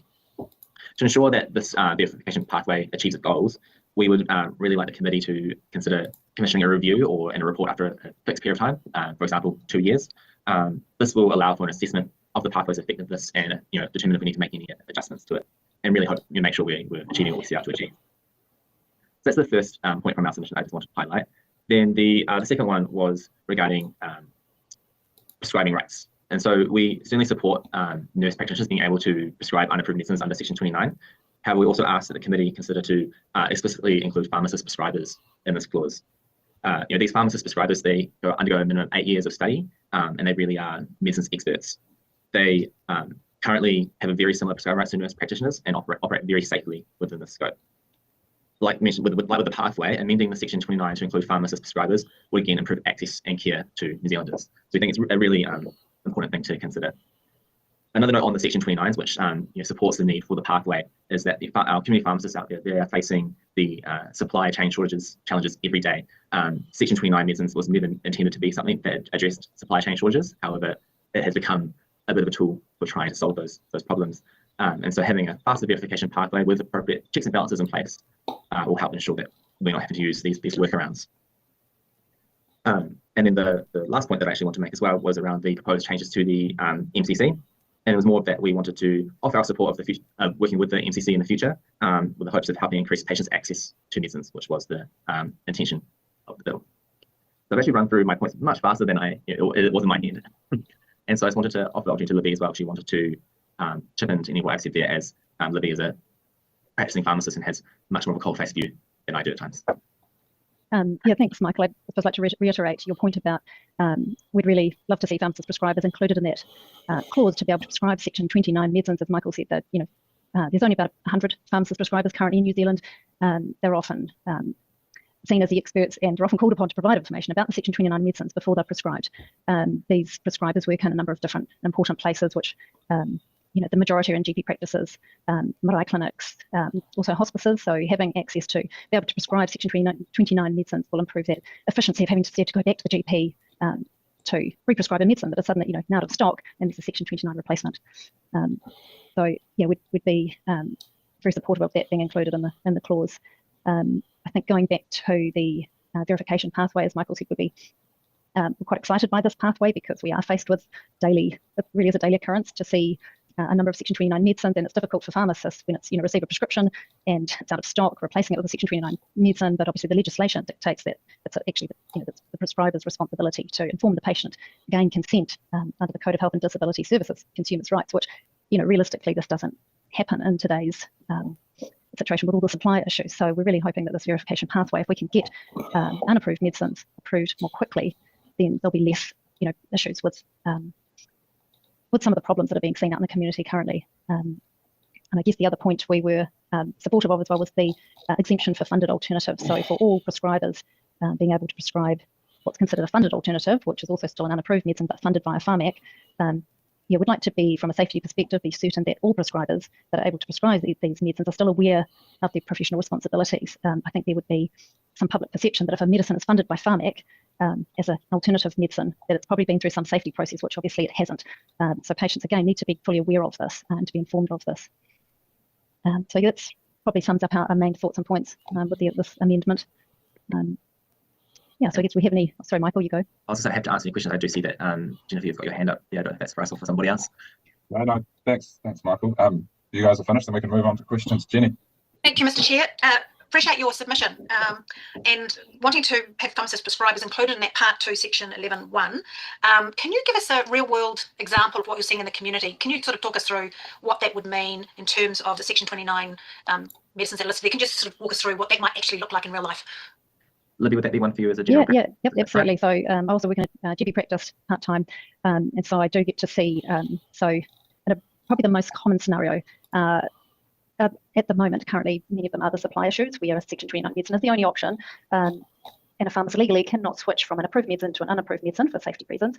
So currently, only a medical practitioner can prescribe a Section 29 medicine.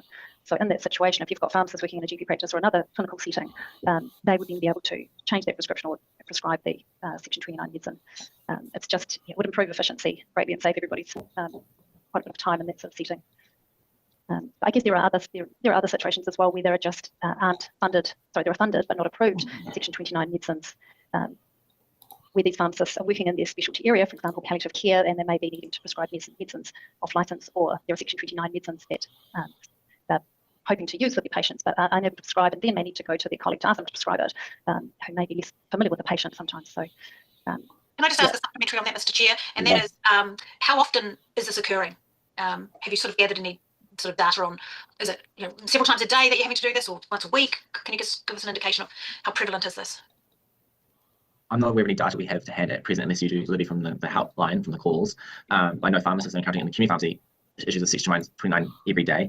We could certainly find out from some of our general practice pharmacist colleagues how often they are having to or are encountering this problem, but nothing that we have readily available. Yeah, it's a daily occurrence at the moment for community pharmacies in particular. But this is mainly secondary to supply issues, which nobody sort of could foresee originally. And so we're really faced for patients. It's sorry, this medicine's out of stock. There's a Section 29 option available. It's pretty much this is the only choice you have in many circumstances. So it's there's a lot of re-prescribing going on for Section 29 medicines at the moment. So as I'm saying, if the more we can if we get more approved through a safe pathway, that will certainly improve efficiency and greater access more quickly, saving a lot of prescribers' time. Thank you very much. Hey, that was very good. Libby, Michael, thank you for taking the time to come and present to us today. We greatly appreciate it. Thank you for having us. Well, thanks, everybody. Okay, I'm going to jump on this. This is something I can speak from experience on. As you are aware, that I had my methylphenidate adventure trying to find Ritalin when there's a Ritalin shortage. Nothing more frustrating when you get told by the chemist, you got to go back to the doctor. You got to get a new prescription for the slightly lesser dose of the same brand of medication that you need. Ridiculous. Of course, pharmacists should be able to have prescribing rights. They should be able, right, to change dosages, like to a lower dose, if there is a medication shortage, okay? Patients should not have to go back to their doctors or their practice nurses to get a slight change to their medication, even though it's exactly the same drug. It's just a slightly lower dose, right?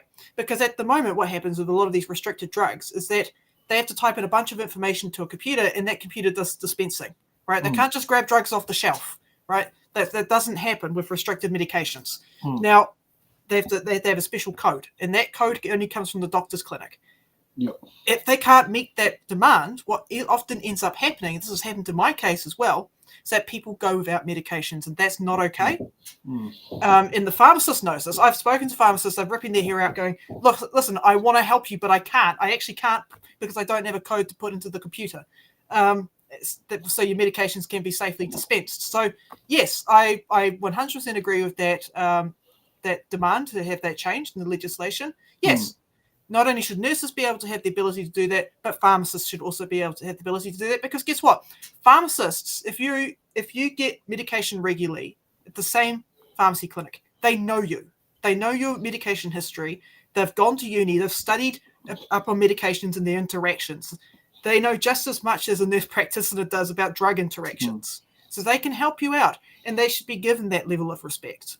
Yeah. This isn't a wonky, wanky libertarian free market. Like, oh, let's do That's this. the good thing about the way we have things in New Zealand is our system is designed to build relationships with your medical people. Yes. You know, and in the case of like when it comes to, you know, for pharmacies in Australia, if you get medications that require repeats, you get handed back your script, and then you have to go back there a month later to get the repeat.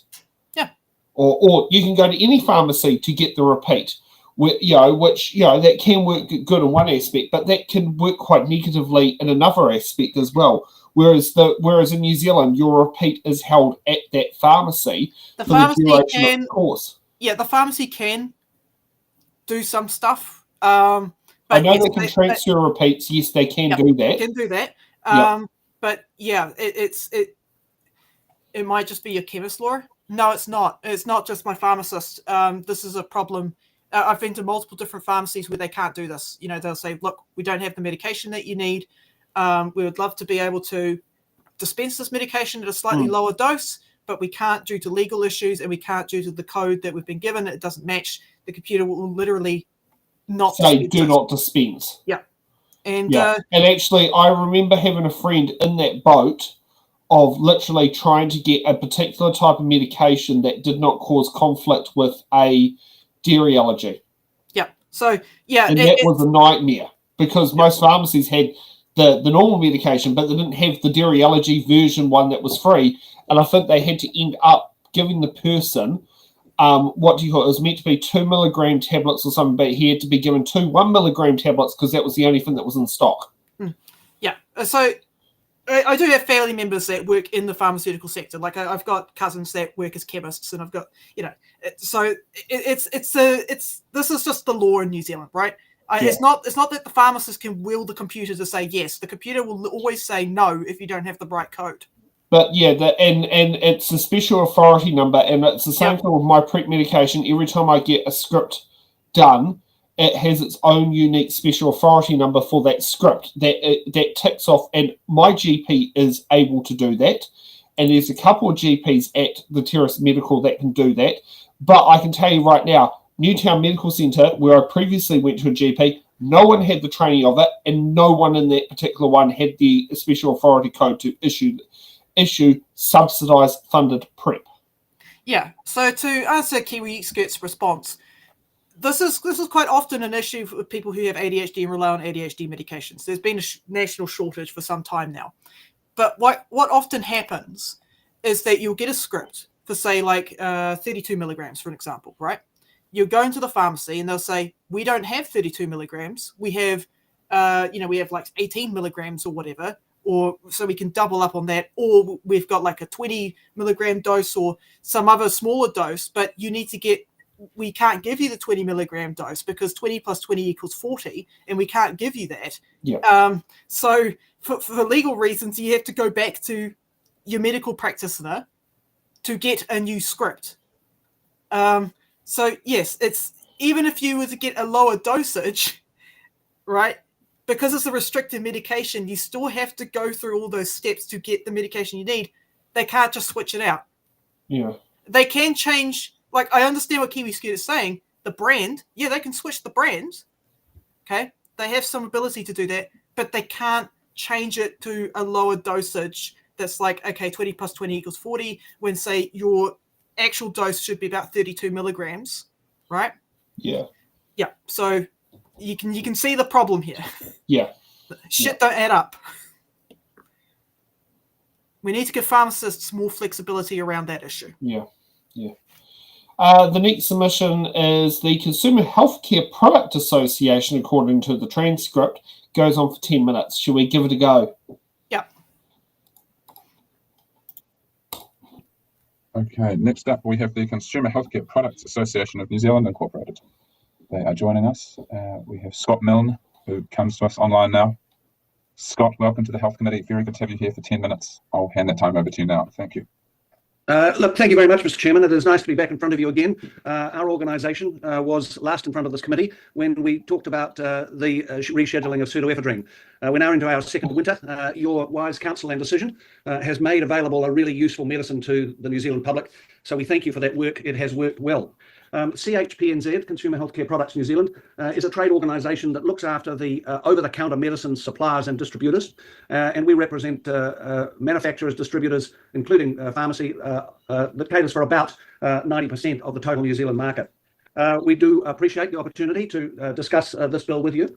I want to say, first of all, that we support the rule of two, but and there's always the but. It applies and will work for prescription medicines. It will not work for over-the-counter medicines.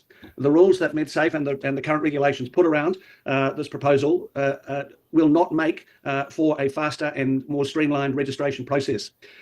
Low-risk medicines, by default and by acknowledgement from MedSafe, require a bespoke regulatory pathway. And we would like to suggest, and have discussed already this proposal with MedSafe, that a rule of one for low-risk medicines is appropriate. In this way, we can get better access to safe, effective and innovative new medicines instead of relying on old and now somewhat outdated formulations from well into the previous century. I will assume that you've read our submission. It was 4 pages, but I want to take you to the last section and just go through the summary. We unfortunately cannot agree that the rule of two will improve OTC medicine access or reduce timeframes. And we believe that there should be some accommodations within the regulations to improve access to over-the-counter or lower risk medicines. And that there are two ways of doing this. One is the rule of one. For instance, medicines that are available on the shelf should be available on the shelf in Sydney as well as Auckland. And we really don't see what the difference is between an Aussie swallowing a cough and cold medication to a Kiwi in the instance of a low risk medicine. We also believe that there's an opportunity for greater harmonisation of labelling and product that would considerably improve access because the New Zealand market is extremely small and often global companies need to aggregate both the New Zealand and Australian markets to make them viable, to make a product viable for public sale. We've got to realise there's no cost to government here, but our markets are small and at the end of a long supply chain. So harmonisation accommodations, particularly in labelling, will improve innovation and access to low-risk medicines. We have done some recent research, which we are sharing with the Minister currently, which goes to show that improved access of over-the-counter medicines can substantially reduce emergency department waiting times and also the pressure on GP surgeries.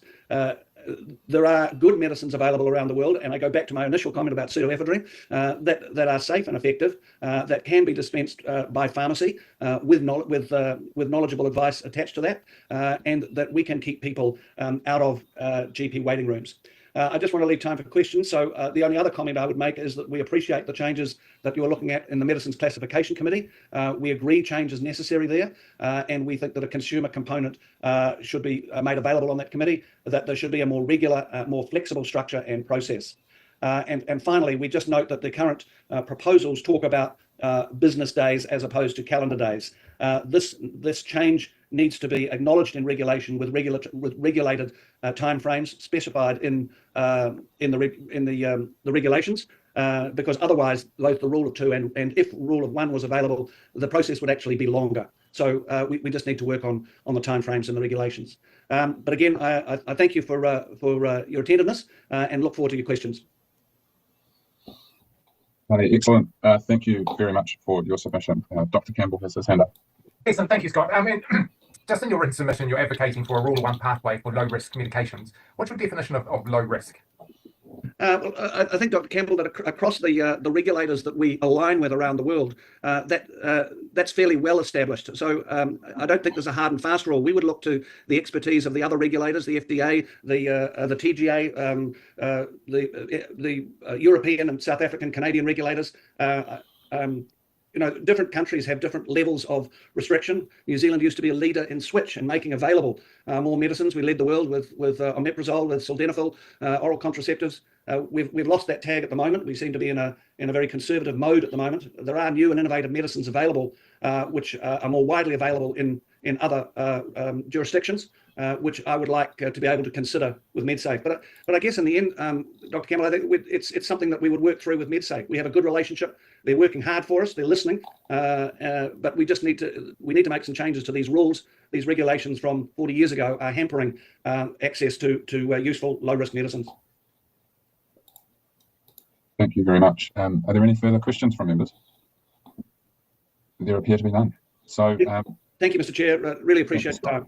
No, thank you. Appreciate yours. Thank you very much. He didn't really give a definition of what's low risk. I just did a quick Google search. Like low risk is low risk medication is that has minimal interactions with other drugs. The problem is that even low risk medications like ibuprofen and antihistamines, when you take them in depending on the quantity, right, they can still have negative interactions with other medications. Like antihistamines, for example. If you take a bunch of alcohol with it, you can get very drowsy and it can make you a poor driver. Right, that's one example. That antihistamines are considered to be a low risk drug in places like America and stuff like that. But it doesn't mean that you can just go. You should be able to just go into a pharmacy and like buy out the entire shop of like ibuprofen or antihistamines over the counter. Like this is why pharmacists are really important, because they give advice to people that are buying stuff. Okay, so it's like, okay, why are you buying all of this medication? Like if you go to pharmacists, right? You go to your local chemist and you buy a bunch of Voltaren. They ask you, right? Yeah. They ask you about whatever medications are you taking. What is this for?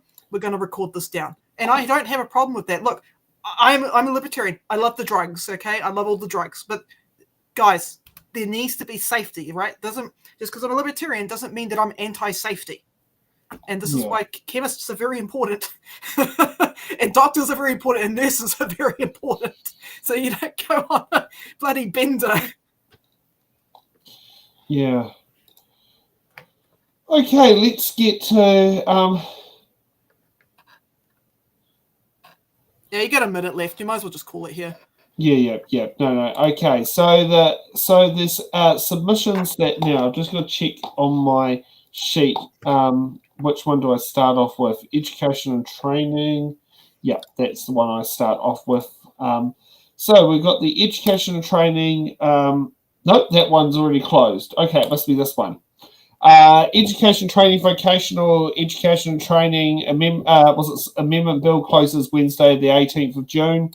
The credit contracts, consumer finance amendment bill closes Monday, the 23rd of June. The financial services disputes resolutions one closes the 23rd of June. The financial markets amendment bill also closes on the 23rd of June. The regulatory standards bill also closes on the 23rd of June at 1 o'clock in the afternoon. Yep. If you'd like to buy one of the hoodies that I'm wearing right now, they're $100 off our site there. If you want to buy one of the t-shirts, you can also sit there and buy that as well. I need to buy another one. I gave away my one. Yeah, I know. Nick's got it. Yes, because you said you needed to drop one size. Yeah. Yeah. Maybe a different colour.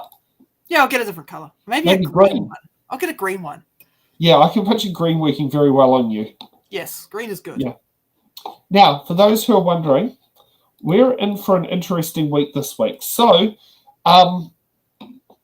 not sure if you remember, but this week coming up is scrutiny week. And that means MPs get to sit down there and go and get themselves put in front of the select committees and grilled. So we are having 4 special scrutiny week shows this week. Now, I'll just go and put the links into the chat. So this is Monday's show that has just gone in. It will be followed by Tuesday's show. Just something I found out: the minister, the CEO of the Ministry of Regulation is, what was her name? Grania Moss. Oh, I don't know much about them. I actually of Olonga Tamariki. Yeah, so let me just rephrase it. I don't know anything about them. Yep. I have to look into their history. The one I'm posting on there now is the Wednesday show. and I'll just get a moment where I'll post the Thursday shows. You can see I'm grabbing on there. So we're going to have a nice wide, well, I'm not sure about wide range panelists, but I can certainly tell you I won't be chairing every particular show. So we're going to be starting at 7 o'clock in the evening, and we'll make sure we're finished before 9 p.m. so that you won't all abandon us of Pat and Chewy. Yes, all hail Pat and Chewy. Pat Chewy supremacy, BHN supremacy. Yeah. They are the lords. Well, they seem to be with the progressive collective parts will be going on there. So those are the shows going on there. We'll have, I'll be cheering some of them. Stacey will be cheering some. It will be a interesting week where we can sit and do it. As I call it, Monday night is the social development night where we basically see Louise Upston getting the grilling. On Tuesday, it is the David Seymour getting a grilling. On Wednesday, it is Brooke Van Velden and Simeon Brown getting the grilling. Yes, and on Thursday, it is Winston Peters and unknown minister who doesn't get into any shit, Chris Pink, getting the grilling. Oh, okay. Yeah, I was just like looking at the different days, but I thought Minister Farrell, Winston Peters. You know what? In honor of Brooke Van Velden, I'm going to bring a traffic cone. I'm going to put traffic cones on my bed. Yeah, I'm going to do that because it's Brooke Van Velden. Do you need me to get hold of Steve to drop some off? Feel free to drop some off. I'm just going to get road cones regardless. I might even just borrow them from down the road because, Brooke Van Velden's declared war on war cones? No, war on road cones. So, you know what? Hey, she's not going to mind if I just borrow some. I just wonder what's going to happen next. With the removal of road cones, will self-driving cars drive into road workers? Oh, that ought to be fun. Yeah. But hey, you know what Brooke said about health and safety, right? She said this about Jacinda. She prioritized the lives of people over the economy, right? We're saving too many people. Some people are going to die. That's the libertarian way, apparently, is when you fight the road codes.